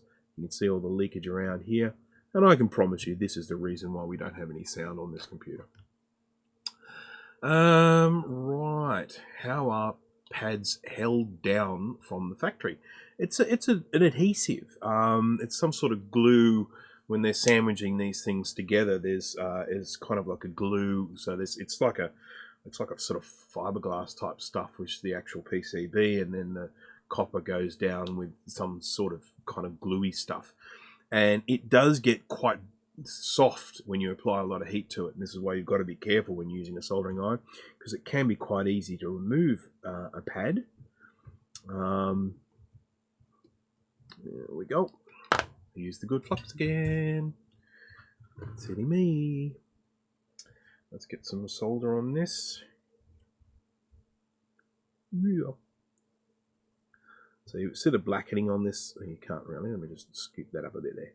See the blackening here on this trace? And it goes all the way along here to this inductor. So I'm going to probably strip all that away and clean it up. But that's probably the only trace damage I've seen on this so far. That's be the worst leakage there. And even these traces here next to the sound chip, they really don't look that bad. So let's just get the old scrapety scrape out. Scrapety scrapety scrape. So this is sort of a bit of a preventative maintenance that I'm doing at the moment. I'm taking the UV mask off this copper because, as you can see, corrosion has crept in underneath that mask, and that corrosion will probably just keep going.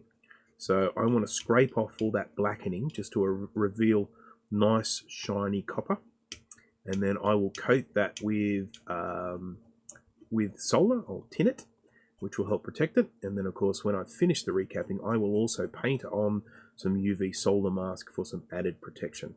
UV solder mask is basically just this green funky stuff that you paint on. It's and it protects what's under it from the air and anything else, and it cures under UV light, and I use it a lot in repairs. So let's now get rid of this solder, and we'll also go and I'm using this wick to actually gently rub that copper and coat it with solder. There we go. Gonna have to trim some of this away. It's getting a bit long. Geez, I'm hungry. I need to finish this up so I can eat something. Someone outside somewhere I can smell is cooking pies or sausage rolls or something, and I'm telling you, I'm just getting nosefuls of kind of like meat-filled pastry smells. Now, I am getting very hungry. Okay, now that was all off camera, I know, but here you can see now that's that dark, ugly looking trace that's now looking a lot less dark and ugly looking. Now I'm going to grab, I normally use isopropyl alcohol to clean away, but I'm actually going to use some flux remover here. It's a little bit stronger in its cleaning abilities, and I'm just going to drop some of it here, and I'm going to grab a toothbrush and just try and clean away some of this gunk from the side of this chip. So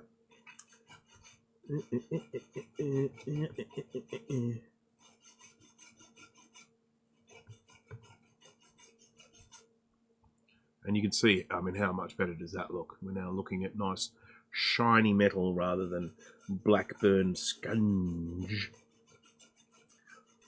Now, of course, the rest of the work is going to be done with the ultrasonic cleaner, but as I mentioned earlier on in the stream, I'm not going to be able to ultrasonically clean it in this stream. It just, the time it takes to clean it and then dry it is too long to put people through in the stream.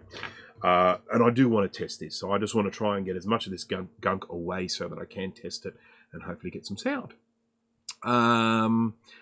Mrs. has requested some of my time after me sitting at my Mac for hours and hours today. I'll catch this on the rewind. Good luck, Bruce. Thank you, Steve. Thank you for joining. I do appreciate you spending the time here, especially after your 7-hour stream. I dare say you probably want to get up and walk around a little bit. Brock, hello, Brock. How is it going down under? It's going pretty well, actually. It is a beautiful day today. We've had some fairly sort of nasty weather, but it is beautiful here in Sydney today. It is 20 degrees Celsius, which is pretty darn nice, actually. It's that's whether you can sort of walk around in shorts and a t-shirt and be reasonably comfortable. Has been fairly chilly, but it is nice here at the moment. What brand of flux cleaner? Oh, that's a good question. This stuff. Flux remover for PC boards. Jumping to this camera here. I just bought this from the place that I buy, MG Chemicals. There we go. I don't know anything about them. Product of Canada. Oh, hey, well, there you go. Made in Burlington, Ontario, Canada. So there you go. And this is one that I just bought from the company that I buy all of my components from. They have a lot of that sort of stuff available, and I just bought some of this. It smells nice. I mean, it smells like a chemical, but, you know, some of these chemicals really reek. That one's really not bad at all. Okay, so looking a lot better here now. I'm feeling pretty confident about putting new components on there. I don't really think we're going to have an issue. The ultrasonic cleaner will do the rest of the work in terms of getting all this green stuff away, all this gunk away. That'll all end up being nice and clean. Now, there was one thing that I just noticed. Oops, you can't see that because I wasn't looking at it. Now you can. So yes, I was referring to this green gunk here that's all going to get washed away. I just noticed this here. This is the other end of that trace that's damaged, and it's going to this via, which goes through to the other side of the board. And I am just going to scrape that away as well, because that is also pretty gungy. And I'm going to zoom in super close, because I want to just see what this via looks like in terms of how it connects. So you basically have vias, you have obviously the pads on the top, and you have vias, which are these little holes. And vias, which is Latin for way, is the via. I'm just going to get a little needle and poke it through here. They've got solder mask in the middle of it. Okay, so the pads or traces on the outside connect to other layers of the board using a via. So there's a little hole with some copper, and then that links between the different layers of the board. And so this via here, we're just zooming in, you can see is a little bit blackened. But what I want to make sure is that it's also a little bit out of focus. What I want to make sure is that we have got contact between the top part and then the little copper tube in the middle. And it actually looks okay to me. It'll be fine. I'll put a great big dollop of solder on there. Yep, that looks alright to me. So that's fine. I'm just going to now fluxerize that. Zoom out a little bit, eh? We're way in there. Way in there. Okay. MG Chemicals make some great stuff. They've got something called rubber renew, which is good for restoring rubber parts and drive. Oh, that's excellent. Okay.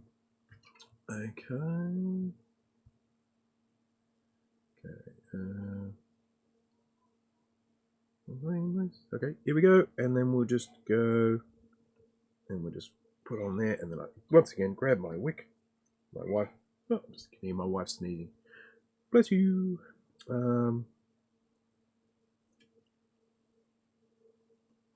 Okay.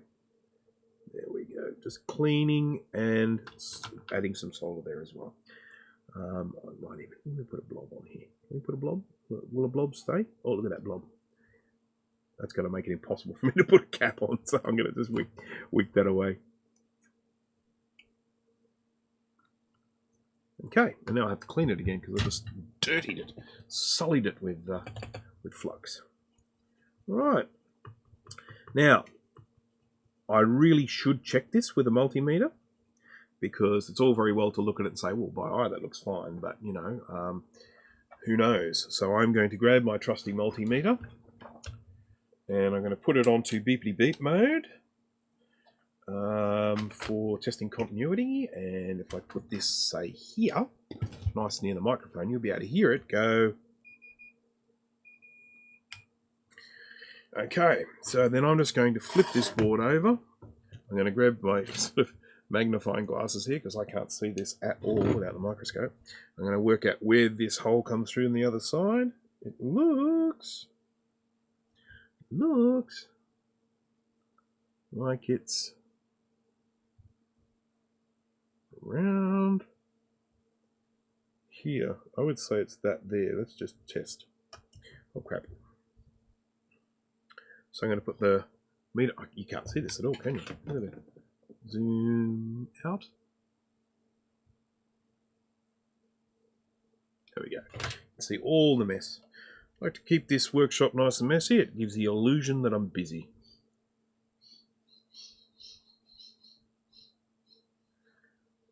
Come on, beepity beep beep.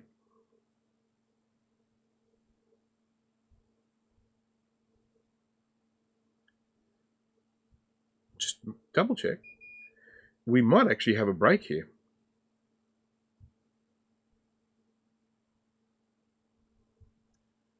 In which case we need to resolve that.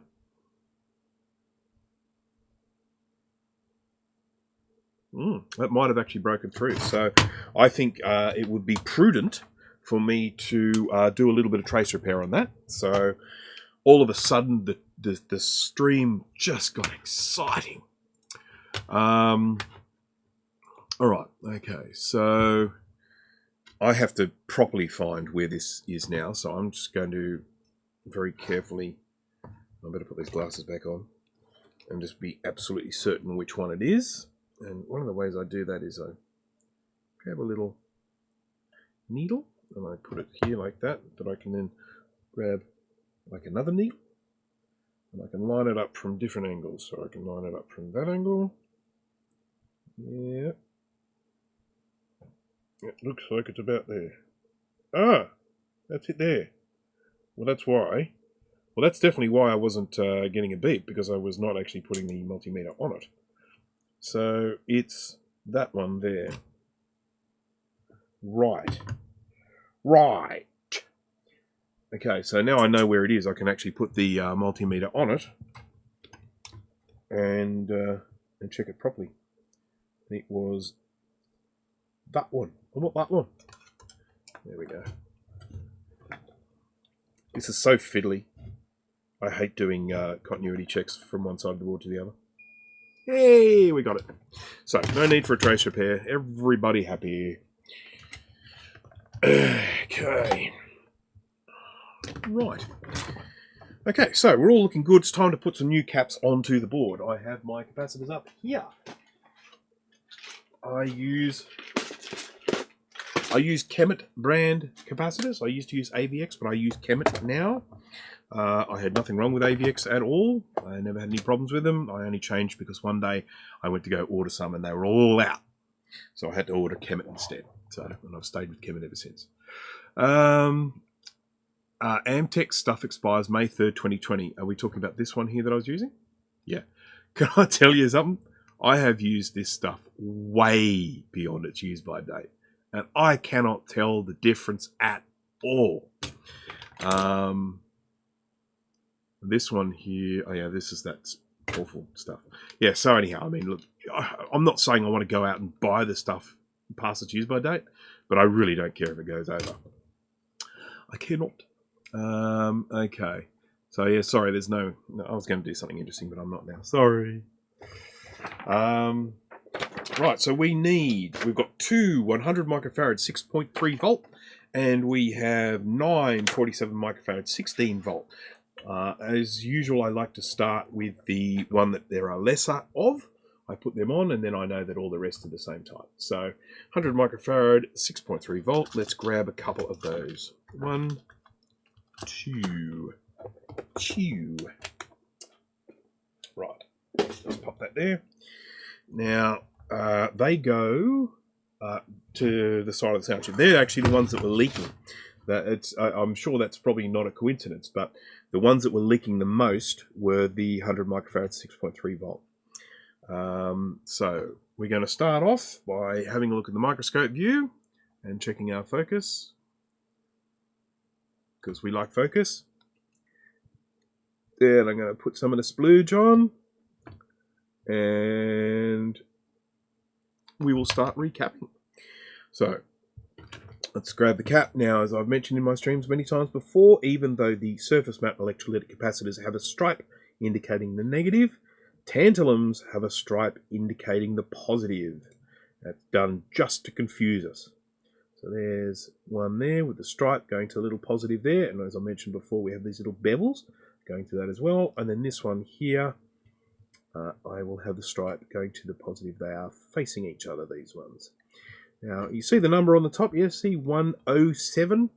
That is telling you what the rating is. So it's 10, and then the 7 indicates 7 zeros after that. And then that is the rating in picofarads. And so that would be 1 with 8 zeros after it. And that gives you, that's equivalent to 100 microfarads. So there you go. If you're ever looking at these and you're thinking, what do those numbers mean? Now you know. So I like to get these on as straight as possible, because I think one of the ways you can tell a lousy recap job is if the caps are on crooked. I do sometimes deliberately put caps on crooked, and that's when I've got a board with some damage or something like that that I might be trying to avoid or work around, and so I do that. But as much as possible with a nice straightforward recapping job like this, I am going to try and get these caps as straight as possible. Now, once again, we're having to navigate around a little bit, plastic in here, so I'm going to have to be very careful with my soldering iron. I'm going to grab some solder and I'm going to get it onto the end of my iron like that. That is the solder that I'm going to transfer onto these pads. I wouldn't normally do that. I wouldn't normally put solder onto the iron and then onto what I'm soldering. But I do that when I've got loads of flux on the pad like this, and it allows me to have one hand on the iron, one hand on the tweezers, and I don't need to actually add the solder as I go. So let's just put that there, try and get it as straight as possible. Doing it by eye, of course, so it's got to be as best. There we go. Okay, and then I just put the tweezers on the top and push down, make sure it's nice and flush on the board. There we go. Nice, clean join we have on that there. Now, I don't have a whole lot of room in the middle here, so what I like to do is leave the difficult joints till last. So I'm going to flip this around, and I'm going to do this capacitor from... I'm just going to move this back a bit. I'm going to do this capacitor from the other side, and then I'll solder the two centers together. The little crammed ones I'll do them together. So once again, we get some solder onto the tip, and then we hold this, and we want this to try and be aligned with the one next to it, so it all looks pretty. Okay. Oh, there's a lot of solder on that there. Don't like it. Push that down. Just give it a bit of a swipe. There we go. It's not too bad. It's all right. It's all right. Okay. Right, and then we now need to do the two in the middle.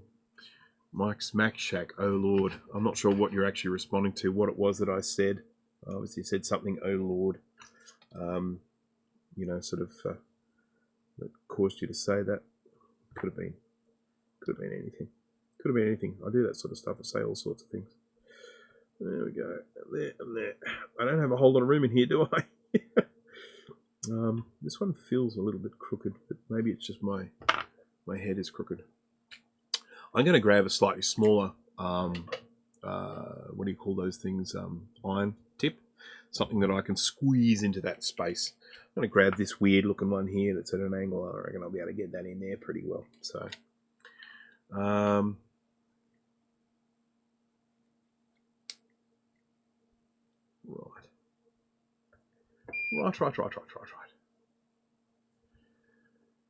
Okay, we are just waiting for this to heat up. It doesn't take too long with this particular iron. This iron, I'm watching it here at the moment, 240, 250. I have my iron set on 450 degrees Celsius, which is very hot. And I wouldn't necessarily recommend it for all newcomers to the hobby. It is just what I like. I like to use my soldering iron at a very high heat, and then I kind of regulate that heat by how much time I have my iron on the thing that I'm soldering. There we go. That gets in there nice, doesn't it? Look at that. Looks good, yeah? Nice. Okay. Right, there we go. There, we've got those on. And obviously I do checks. The checks that I do are obviously checking to make sure that the polarity is correct, checking to make sure it's the right capacitor in the right place, and then giving them a little nudge at either end. Just gentle nudge to make sure that they have been soldered down. Because I have had situations where I have gone around and soldered them all, boom, boom, boom, boom, and then I get to the end and realise that I forgot to do one side of one cap. It does happen. So you just got to do these checks. And another thing I have regularly said to people is, if you do a recapping job and it doesn't work, the first thing you do is check your own work. I have had people contact me saying, "Oh, I've just recapped the board and it's not working. Could it be the CPU? Could it be the, they come with all these things," and it's like, chances are it's your recapping. Don't be offended by that. But I can tell you from experience that when you do have something like that doesn't work, yeah, sure, it could be broken traces, it could be all sorts of things like that, but the first thing you got to check is your own work. Okay. Right. Now we are moving on to our 4716. So all the rest of the caps on this are the same. They are 47 microfarad, 16 volt. That's the most common size on these old Macs. So I always keep a pretty solid supply of them around. Some of them are nothing but 4716s, but I can tell you with just about every board, it's going to be the most commonly used capacitor size. So you want to have a fair of those around. So once again, we see on the numbers here, we've got 476. So that is 47 with 6 zeros after it, which gives you 47 million picofarads, which is 47 microfarads. There you go. Okay, what have we got here? Recap my CC, and sure enough, 3 caps backwards. And I used electrolytics the same as the originals first time, and I was sure I checked them double as I went. It happens. We're fallible. We're human. I mean, it's just what happens. No luck with the SE30. Works with no sound. Recapped, inspected, no battery leak. Must have a broken trace under one of the chips in the sound area. Hope yours works. Thank you. Good luck with the SE30. As I say, I will post that thing. I mean, you will need to go through and check all of those pins from the sound chips. There's one in particular. The one that is probably the most common for breaking is this one here. How am I going to get this? I wonder if I do it from this angle, whether I might be able to get a reasonable zoom in on it. Telephoto. It'd be good if I could show this with a real SE30, but I don't have one down here in pieces at the moment. So here is this little diagram I have here, and there's the bottom sound chip and the top sound chip. Probably the most common break is the one that goes from here, edge of that cap, along to here. That's that second pin along on the bottom. And same on this one, from there along to there. So there to there, that is the most common breakage I've found. So that would be the very first place to check. Just grab your multimeter, check from there to there for your SE30. Give that a whirl. Okay, so we continue. Can't help myself. Love the old SE30. Who doesn't? As I've said before, it's the most recapped computer I get. And I get so many SE30s sent to me because people just love them. Right, so we're moving along here. Again, trying to get this as straight as possible. Trying to make it so that you can see it without my fat head in the way. Okay, there we go. Beep, beep, beep. There we go. Hold that down. Get a nice wipe. Get rid of that excess solder. Go away. Okay. It's interesting when you watch the behavior of solder when it's got flux around it compared to the behavior of solder when it doesn't have flux around it. Just chalk and cheese. Cheese. I love cheese. Okay, so let's put that there.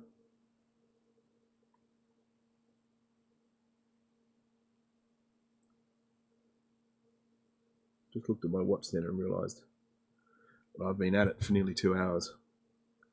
Sorry. I'm mainly sorry to the rest of my day. I've got so much stuff to do. But this is one of the things that I needed to do today. So I'm going to do... you may have noticed I just grabbed some wick there. I was just too much solder on that one. Looked ugly. Okay, we've got one side of each of those caps. Spin it around to do the other side. The other side's a little bit crammed, so that's why I leave the crammed one until the end, because it's just a lot easier to do the difficult one second. Some solder. I know why I'm ending up with too much solder on here. It's because I recently bought new solder that is thicker. And so when I grab a little piece of it, I'm grabbing the same length of solder onto the end of my iron, which is actually sucking up more solder. So I just have to get used to start using a smaller amount of solder each time. Right, there we go. Two gorgeous joins here. Okay, all right, Jeff, do let us know how that goes. I'm very curious to know how your beepity beep goes. Hey, Charlie, welcome to the stream. 31 people watching. Don't forget to say hi if you haven't already. Yes, indeed. I thank you to the 31 people that are watching. I do appreciate it. If you are joining sort of late, if you've only just joined and you missed all the beginning, we are recapping an LC475. We are getting to the end of the job here, which is good. And we'll be getting to testing fairly soon. And yeah, jump onto the chat. Say hello. And let's get some more flux on here. I'm going to do these ones. These are the ones that are right in the middle of this plastic, so I'm not looking forward to them at all.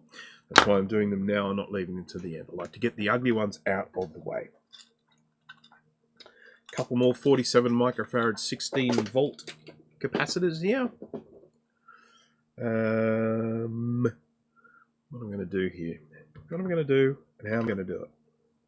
These are the questions that need to be answered. Let's plonk that there in a plonky fashion. And then get this one here and put that there. As you can see, they've got the positives facing each other. So these are little face-to-face caps. So this is the easiest bit to do here. So I'm going to do that one first. Come on, come on, come on. Okay. Get him in the way. My head just gets in the way all the time, doesn't it? A little picture of me there. It's very vain of me, isn't it? Having the picture there. Okay.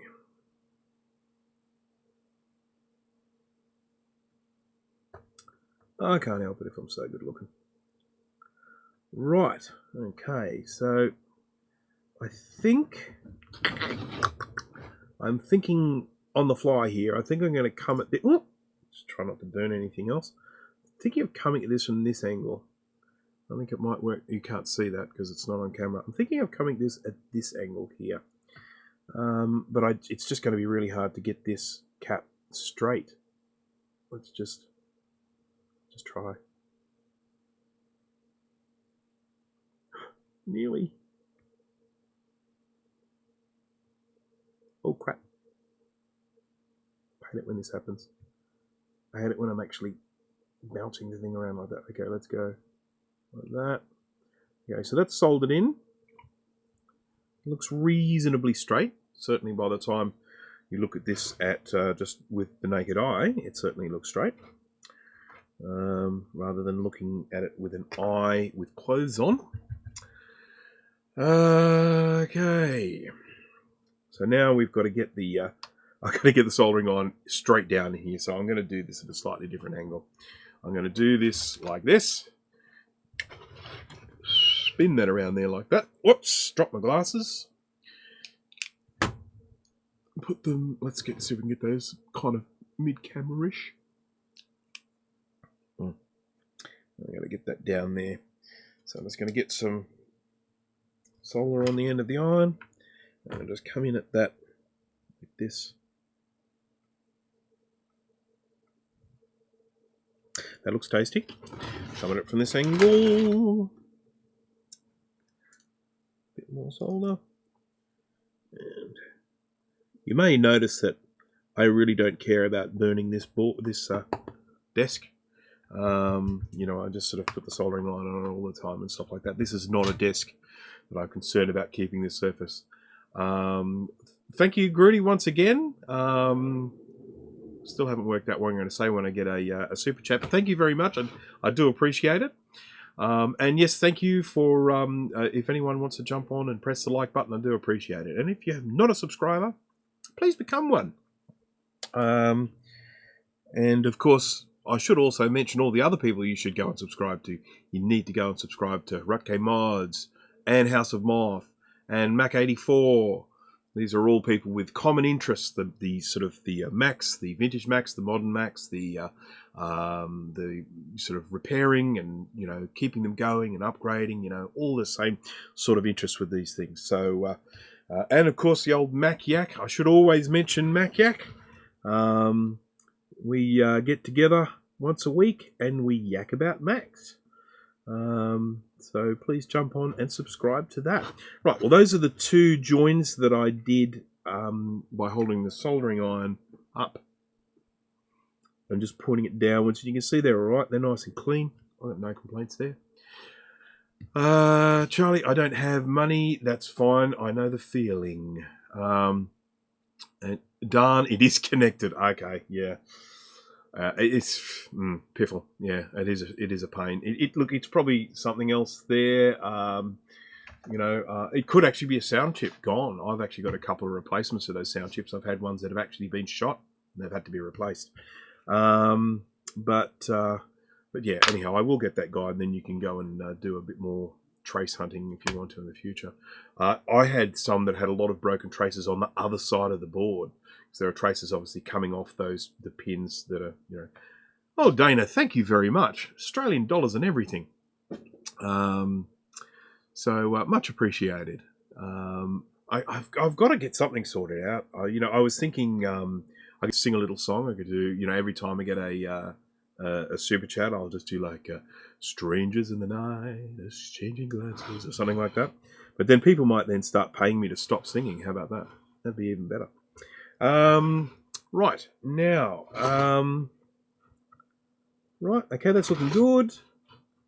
We are moving along, we are getting there. So now I think the rest of them, I think there's this one here in plastic. We'll do that one next. I always like to do the hard ones first. Wrong flux. Rocky and Bullwinkle, wrong hat. Right. I say, okay, so I've got a thumbs up. Is that a thumbs up for the singing? I've definitely got a thumbs down from Grudy. We can definitely do without it, can't we? Let's face it. We do not want to hear me singing. I can say, crikey! How about that? So when I get one, I'll go, oh, crikey! Look at the size of that one. I want to go grab it. Okay, another 47 in there. This one I'm going to come out from sort of that angle. It's always a bit of a balance when I'm putting these on. I need an angle where I can hold it with the tweezers and apply the soldering iron. It's not working. It's not working. Let's pull this out a little bit. Ooh, I don't want to knock that over. I would hate to have to pick up every single capacitor off the floor and then have to separate them all and put them in the container again. What do you reckon? Can I get that in there without burning anything?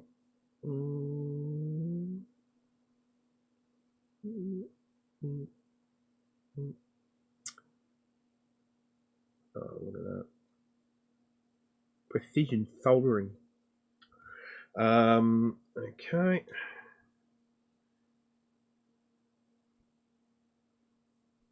Okay. Oh, here we go. Drum Toto's Africa chorus on your head every time you get a super chat. People only need to bring up that song and it's in your head for hours. Boom, boom, boom. I better not do that. I don't want to get a strike. Copyright strike.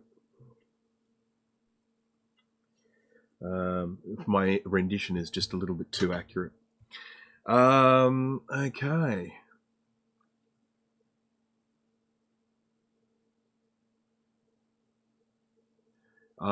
And just to know, a normal SE board works fine in there, so it's the board. Yeah, I mean, look, 9 times out of 10, that's what it's going to be. Grab the 20-foot great white by the tail. Crikey. Okay, he's on. He's good. We've got... We're definitely... we're getting close. We've got one here. Alright. I've mentioned this before, but the interesting thing with Steve Irwin is that I had no idea who he was for years and years and years, and apparently he was already famous in the US before I even knew who he was. Okay. Looking good. I'm going to take this way around. It'll be easier to do this side first.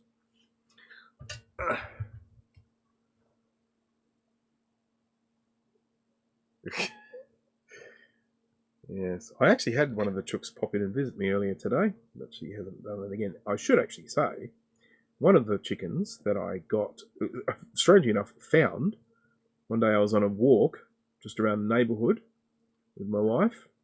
We walked past the school, and we just noticed right next to the school, there was a chicken. I just said to my wife, "Is that a chicken?" I guess it is. It was a little tiny one, what they refer to as a pullet, so it's a chicken that's not laying. And so it's not quite a little tiny chick, but it's, you know, it's not laying yet. And, you know, about that sort of size, thereabouts. Yeah. And anyhow, through a lot of sort of time and whatnot, we managed to catch it and we brought it home. And it is now one of our regular flock. And she just laid her first egg today. So, which is great, which means we have another laying chicken. So we have more eggs, which is great. You can never have too many eggs. Okay.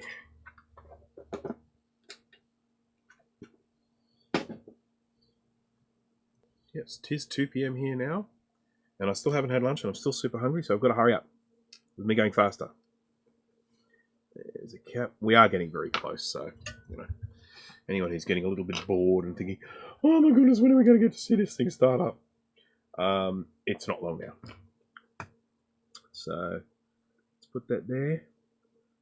Just solder that on there. Just a little bit of solder there. There we go. That's beaut.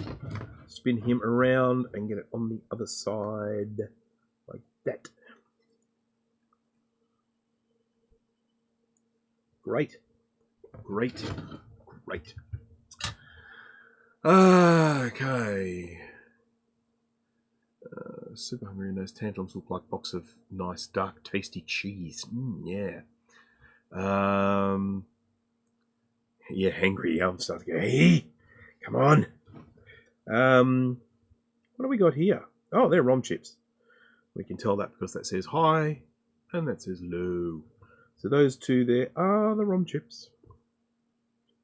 Correct me if I'm wrong, but I don't think the 475 has any onboard VRAM.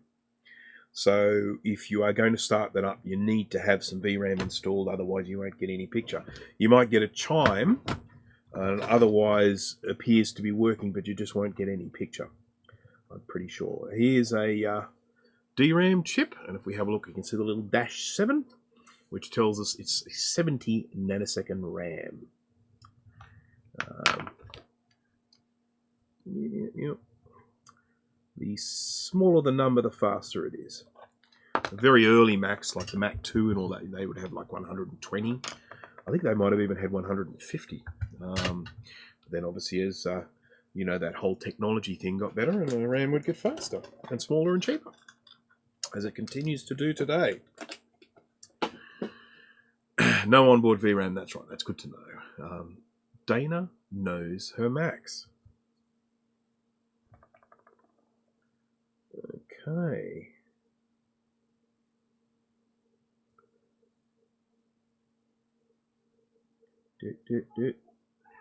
Oh, someone's having a bit of a yell. Next, I think my next door neighbours, I think, have been having some disagreements, relationship issues.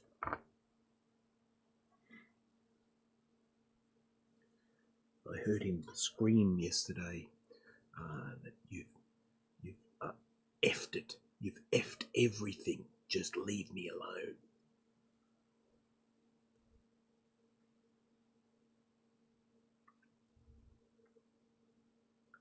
And I thought, oh, that's not very nice. Okay, that's one side. Let's do the other side of this one here.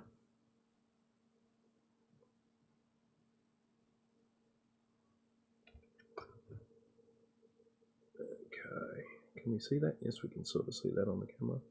Lining it up with the other one. Here, look pretty. Oh crap. Wibble wobble. Alright, and then we do the two in the middle here. It's nice and easy. There's enough space in there. Last bit of solder, and I think these are the last ones, so how exciting is that?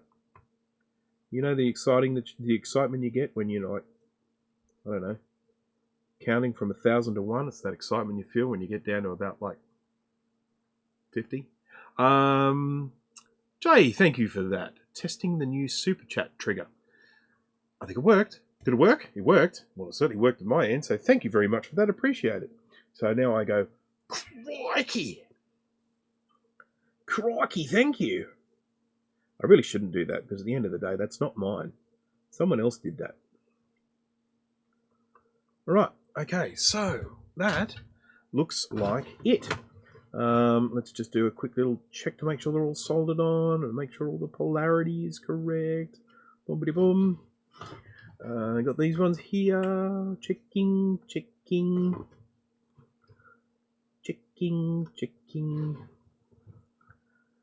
Oh, they're not mine. What else got? We've got some down here. Checking. Check.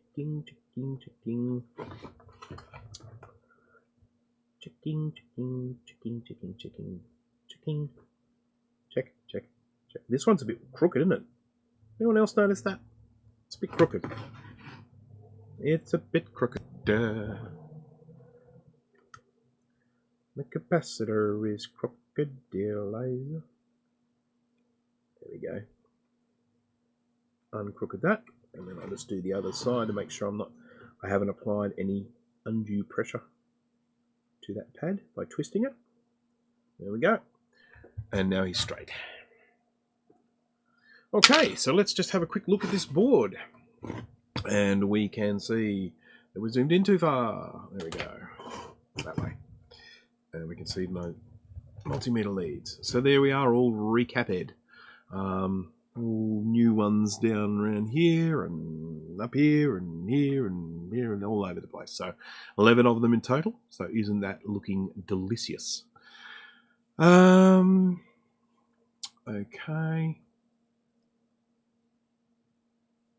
Right, okay. No, they're not. Now, should still shine without the battery though. Yep. I am going to stick a battery on it anyway because I like to. LCs work fine without the battery. Looks great. Thank you. And okay, so well, now it is time to test this out. This is what we've all been waiting for. Well, actually, it may not be. It's presumptuous of me to say that. You may not have been waiting for that at all. So I have the board over here. I mean the case over here with the power supply, which I'm partway through recapping. For those who did watch the recapping stream of the power supply, I had a couple of capacitors that I were missing. I am not missing them anymore. I have now got 120 microfarad. They're actually, I think these are 16s. I'm going to replace the originals were 10. But I couldn't get 10s overnight. But I had to get them from overseas. The 16s I was able to get straight away. 16s will be fine replacing the 10 volts. So there we go. So they will be going in there to make sure that it is a nice, fully recapped power supply. So let's move the board out of the way for a bit. Let's plonk the case on the table. Let's get this microscope out of the way because we're not going to need that for testing. What am I doing? The wrong thing. There we go. Move that. And this, just making some room. And then we're going to zoom out so that we can get more in here. Okay. Can't go wrong from here. Who would dare say that?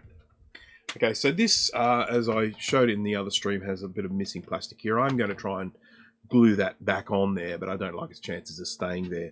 I'm probably going to use a bit of the old bicarb of soda and super glue trick for anyone who doesn't know that. bicarb of soda and superglue kind of react to create almost like a really rock hard solid plastic. You can use it as sort of like a buttress to try and provide extra strength when you've got small areas of plastic like that. So I will glue that on initially with superglue, and then I'll put it underneath it. Obviously I could use something like JB Weld, but the superglue and bicarb soda trick is dries very, very quickly. The reaction happens very quickly, and it is incredibly strong, and you can file it down afterwards and stuff like that. So this is the power supply here that I was recapping the other day, and as you can see I haven't put it back together again because there's no point, because I'm going to be replacing two little capacitors from in here with these ones over here. I'm also going to replace one of these caps here that I felt was a little bit too wide for the spot, so I bought some thinner ones to go in there, which just won't be quite as crowded as it is at the moment.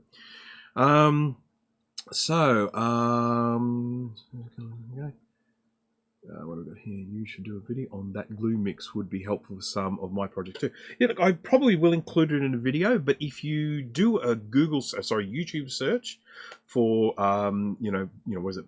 baking soda or whatever, we call it bicarbonate of soda. I know that some people call it sodium bicarb, and I think some people call it baking soda. But if you do a search for that, you will actually find there are quite a lot of videos about that already. And I mean, I can show it to you. I can actually show it to you in the microscope in a little while, just to show you the reaction as it's happening. No, I can't, because I haven't got any bicarb soda here. No, I can't. No, I think I moved it. I can have a quick look at it. I'll see. So this is an LC475 case with lots of busted plastic. There's busted plastic here holding the fan in, so this doesn't stay in properly. That's just how it goes. And one of the really scary things about these is that when you put the board in, it's held in by these little plastic tabs here, which actually bend out. Chook's getting a bit noisy out there. Sorry, guys. I think it might be the young one, actually. I don't recognise that noise. Now, I'm not sure. Should I put it all the way in? I'm just worried about... Shush! Please.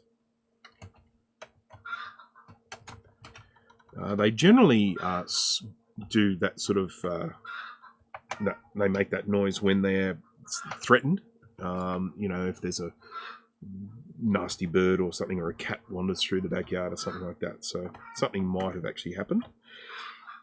They do it for a while and then they stop. It's just a question of how long that while is, and I do hope it stops fairly soon, because it's not the best thing to have in my live stream. A lot of chicken noises. Another one has joined in now. Thank you for that. Right, so I'm going to leave this board like this rather than pushing it all the way down. I've still got access to the ports at the back. I've got myself a SCSI to SD version 5.5 here with System 7 installed. I hope it's still okay. I switched it off without shutting down properly last time. I hope I haven't damaged the boot blocks or something like that on the installation. So I'm going to connect that up here. As another thing that I mentioned in my last video is, if I were to try and run this like this, it won't work, because even though this device is terminated, unless you have a terminated device plugged into the internal SCSI, it's not going to be able to boot from that. So even though this hard drive is not plugged in, it is terminated. So when I connect it to here, it will provide the necessary termination to make sure that I can boot off my SCSI to SD.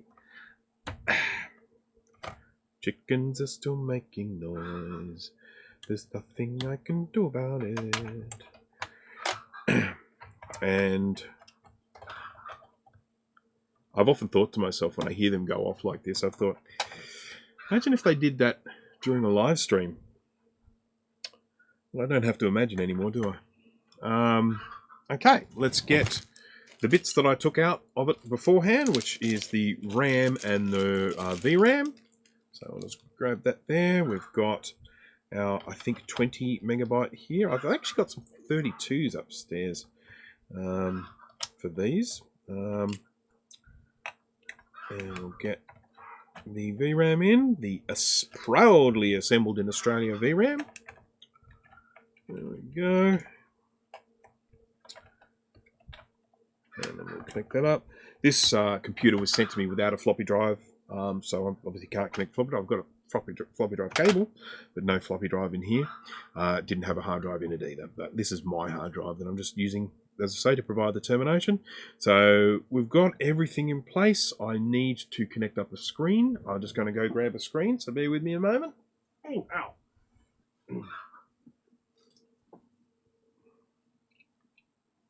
This is a very small VGA screen, but it works, and it does work quite well for my testing. So I'm just going to see if I can clear a spot and put it here. What's Jay say? Chooks devoured by wolves. Bruce just carries on to solve. Yeah, I'm pretty sure it would make a different noise if being devoured by wolves. It's usually just birds. It's usually birds that set them off other birds. And the thing is that even though there are lots of, there are hawks and stuff around here that would eat babies, they're never going to take on a fully grown chicken. I mean, they're big. So yeah. All right. So we've got a little screen here. I've got that connected up. Going to connect up some power. So everything's plugged in. Oh, and I did say I was going to put a battery in, didn't I? I am a man of my word. In goes a little half AA battery, bringing us 3.6 volts of joy. Right. So RAM's in. SCSI to SD's connected. Display is connected. Power supply is connected. Then we just need to connect up the 240 volts of AC power. And the speaker is connected, so the microphone's a bit of a distance. So I'm not sure how well that will come through. But okay, all right, what have we got here? Before I press it, I'll just go and catch up on the chat. You plug it in, switch going this way. Has a great video on plastic repair with super glue and bicarb. Excellent. That plastic drive tray too, such a pain. Yep, I'll check that out. The chickens just add character to the stream. Yes, lots of character, plenty of character, a little too much character. Rustic Mac repair atmosphere, indeed. I hope your sound works better than mine. Still no sound, but it boots. Yes, I mean it's something. I'm sure you'll get the sound eventually. So, do you have to lower the camera exposure before you fire it up? Well, I've got it on automatic. Excuse me, automatic brightness. So I'm hoping it might actually do it itself. We'll see. If I hold that there, it might adjust manually, automatically. Okay, and so, okay, we ready? It's time. It is the moment. Da, da, da, da, da, da. Now, it did actually chime. I heard it, but it was incredibly quiet. Now, that's either a settings-based thing, probably not, or more likely we've still got some ugliness around that sound chip. But I do believe that cleaning it will give us a little bit extra. We had absolutely no sound before, but I definitely did get a very quiet chime out of it then. How about we switch this on, shall we? Switch it on. No signal. Having a think. Come on. Oh, it's booting, so I can actually see it starting up, but we're not getting any picture. So that's probably from a... that'll do it. Hey, look at that. Starting up. Oh, we're actually... This is interesting. We're actually starting up off a different operating system here, which is a clear indication that I did actually damage this this operating system. But we can see it. That's all starting up. It's all looking good, so that's nice. I'm just going to rest that there for the moment while I grab one of these pointing devices, which you are absolutely not meant to plug in while the computer is on. But I'm going to anyway, because if I wreck it, I'll just give him mine. But there we go. I do need to be able to do this. Okay, clock is not set. Cancel that. Cancel. Okay, so let me just see if I can... I think I've got Norton's on here. Let me just have a quick look. I'm just going to see if I can fix up the hard drive. Multi-boot system. Utilities. So this is a system that I have that I often put onto SCSI to SDs when people buy them from me. And they just have a whole bunch of tools on here, including the old Norton utilities. And we're just going to quickly run that. It bonged very quietly, yes. So Norton Disk Doctor. I just want to make sure I've got this drive working, because if I have another one fail, I'm in big trouble. And then this disk one, that's the one that's not working, so I'm just going to go examine. It's going to tell me, okay, I'm not going to do a block test. Okay, yes, thank you. I know this. Checking directory contents. Yeah, speed disk. Remember when we used to have to go around and defrag drives all the time? Directory in the catalog B tree. Fix.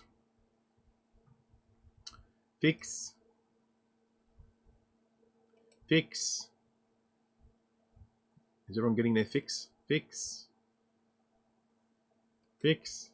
Wow, this is getting tedious, isn't it? Fix. At a certain point, I might just give up. I'm just hoping... I think it was a later version. You actually had the option to press fix all, and it would just keep fixing. But, I mean, how is this for just one of the dumbest pieces of user interface where I have to sit here, watch the thing, and click the fix button for everything that it finds? I mean... Crazy Mr. Norton. I mean, how many times have I had to press this now? I'll give it 5 more. 5, 4, 3, 2, 1. I actually did another one by accident. Right, I'm going to stop this and I'll come and do it at another time. In the meantime, what we want to do now is you just want to go to the control panel, go to sound, and just see how it sounds. So that's out of camera, I'm sorry. Control panels. Sound. Let's view this by list, shall we? View by name.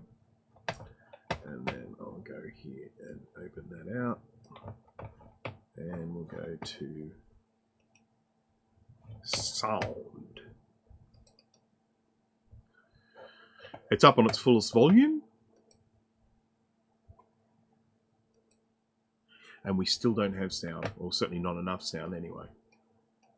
I mean, it is doing the right thing, but it is just not loud enough. So, sound out. And volumes. Let's turn that up. Yeah, I can hear it. I can hear it. I mean, it's quiet. It is working, but it's very, very quiet. Quack. You probably can't pick it up on the microphone because it's so quiet. So darn quiet. But, okay, so we know we still have a problem, but I'm not going to do any more work on this until I have actually ultrasonically cleaned it, because we'll find that cleaning will probably clean out all of that gunk and everything like that. If I still don't have sound, I'm then going to go in and I'm going to begin investigating potential of broken traces and stuff like that. But we're well on the way. We're not actually completely silent. It's just quieter than it should be. So anyhow, that is probably going to be it for me today. I have streamed for 2 hours and 20 minutes, which is a lot longer than I intended.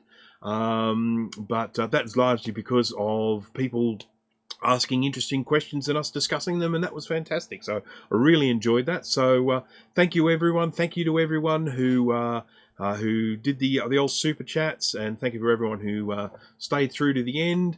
I hope you enjoyed it, and I will, as I say, jump onto Facebook if you want and have a look at the Brankus Creations page.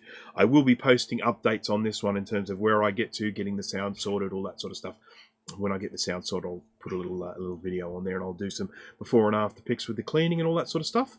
So thanks again, everyone. Press the like button if you did like it, and don't if you didn't. So thanks again, everyone. I will press the end stream button. I won't do it with that mouse because that's connected to an LC. I'll do it with this mouse, which is connected to my Mac Pro. So let's go here, and we will press the end stream button. And then we will say our final goodbyes, and we will see you next time. Thanks again, everyone.